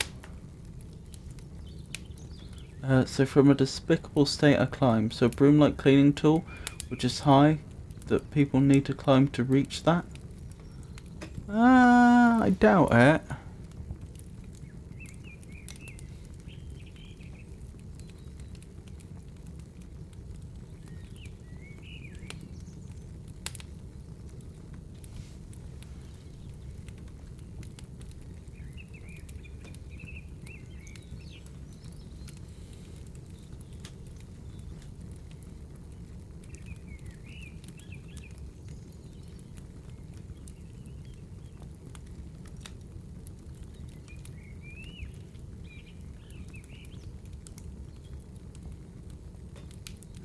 I much resemble both his cat and him.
Right, what's a stone doublet?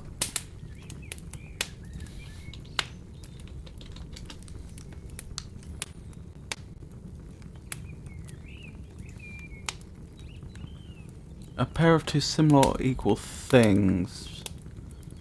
Right.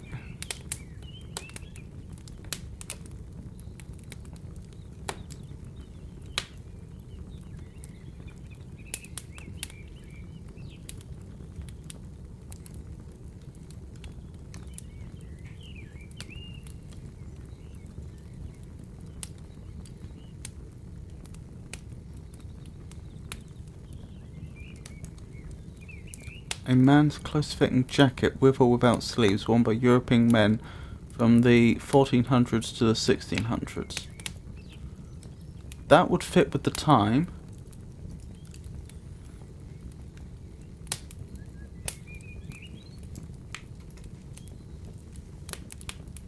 Doomed to stone doublet and unwholesome air.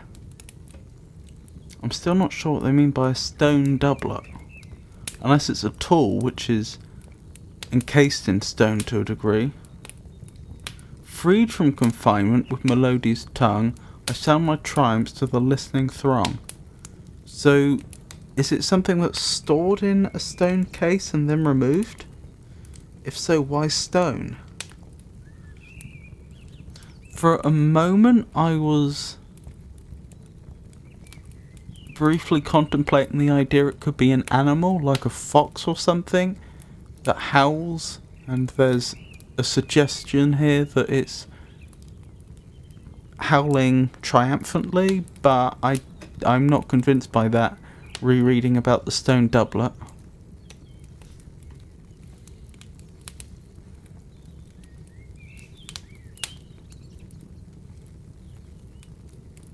I wouldn't figure with ladies I'm ready still at your commands though either.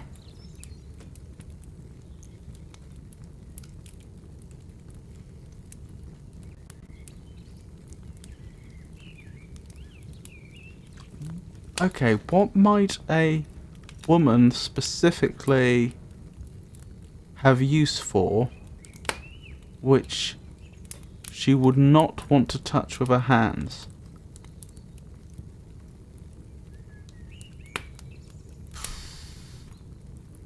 Maybe some form of makeup?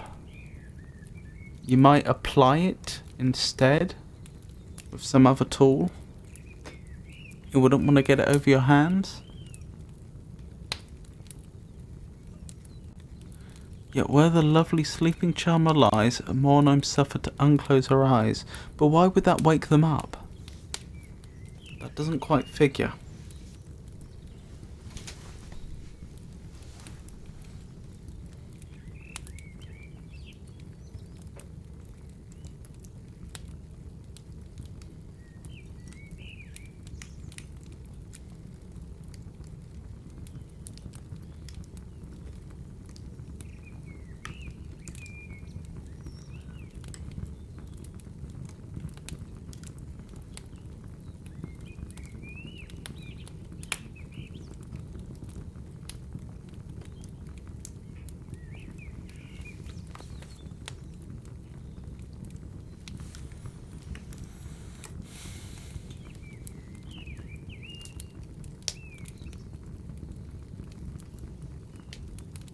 Why would an insolvent be doomed to a stone doublet? Okay, this somewhat brings into question my interpretation of doublet there.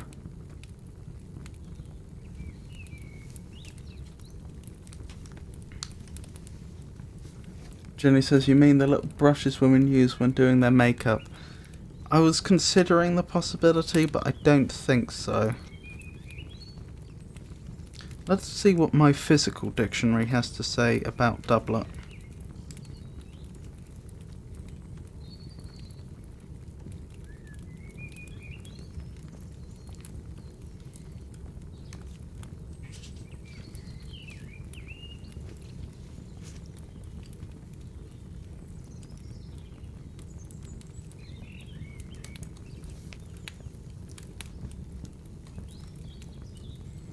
Doublet.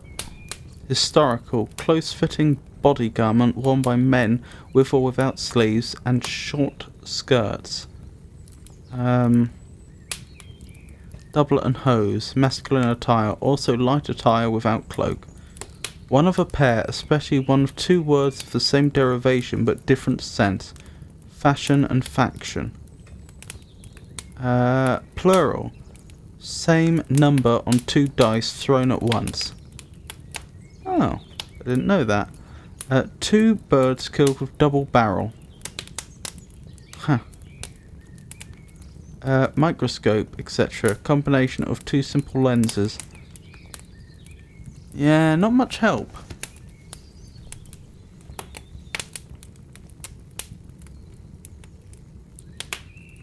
Perhaps this stone doublet is something that would have made complete sense at the time, but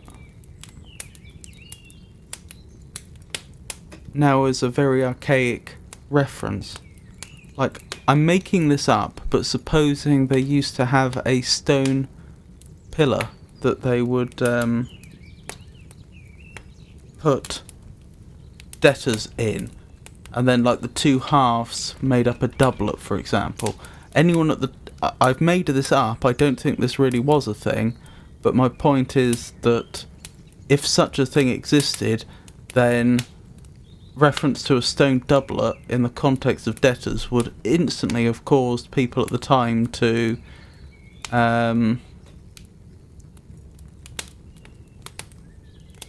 to have understood what you meant.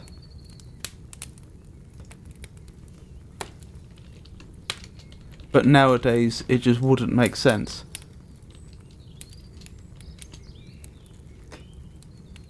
I meant pillory, didn't I? Yes.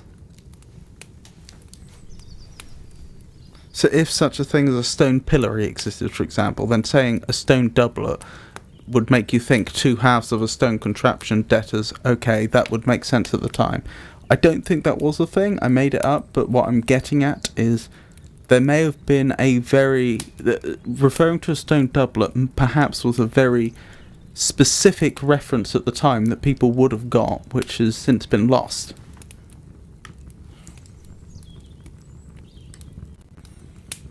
Now, I don't think I'm going to get it. I think I'm going to have to throw in the towel, unfortunately. Which is a shame. Would anyone else like to make a guess?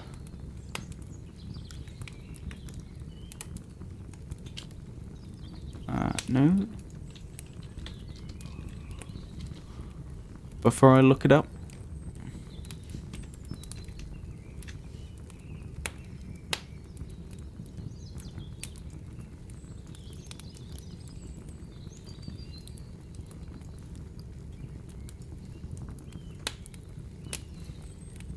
Guess not. A chimney sweeper. Oh, I even considered that at one point. What was it that put me off that idea?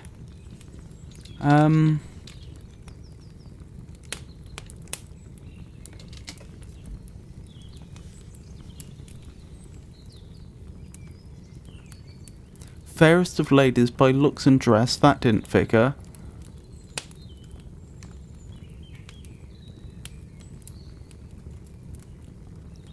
Stone doublet. Oh, because they're surrounded by the chimney. That's what it's getting at.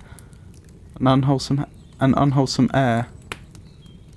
And so wouldn't let them kiss your hands was actually just, you know, being proudly arrogant.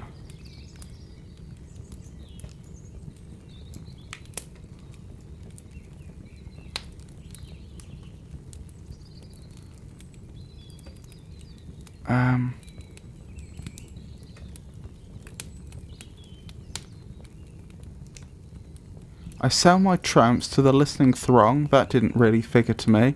Sorry, freed from confinement with melodious tongue, I sound my tramps to the listening throng. That didn't really make sense to me. Maybe they did. Maybe they sung when they were let free. Or maybe it's just a metaphor, I'm not sure. No golden chain I wear or scarlet gown, yet am above the greatest man in town. With, oh, how was this pronounced?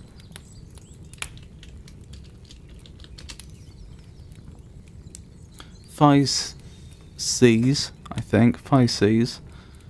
Which may be wrong. Consul-like, I pass the street and have due distance paid by all I meet. In me the city's confidence and trust is more than in all the ministers of justice. Again, that's... I don't get the illusion there. Like, why would a chimney sweep be so trustworthy? And from worse foes I guard it, not to rally, than all those nightly swarms that black by alley. What foes? Just a fire breaking out? I'm not sure. Okay. Slightly disappointing. It's disappointing when you think of the solution and then just dismiss it completely offhandedly, but... Well, I say offhandedly. Dismiss it completely, then realise it was, in fact, the solution. But I wouldn't have got it. Like... Even though I thought of it, I would never have guessed that.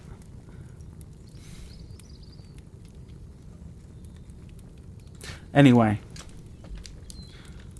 I think that's it for this week. I should add someone to the thank you message.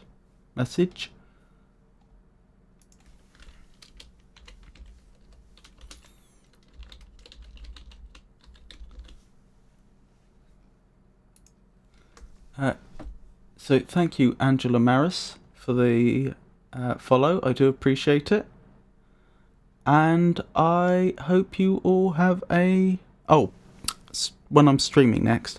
I should be streaming next on Friday, in which I'll be continuing with my playthrough of Fable The Lost Chapters. As far as I'm aware, I will still be streaming on Saturday. If that changes, I'll let you know. That'll either be more Fable The Lost Chapters, or if I've completed the game by then, whatever video game I play next. Monday will also be a video game stream, and then Wednesday is background to poetry and riddles.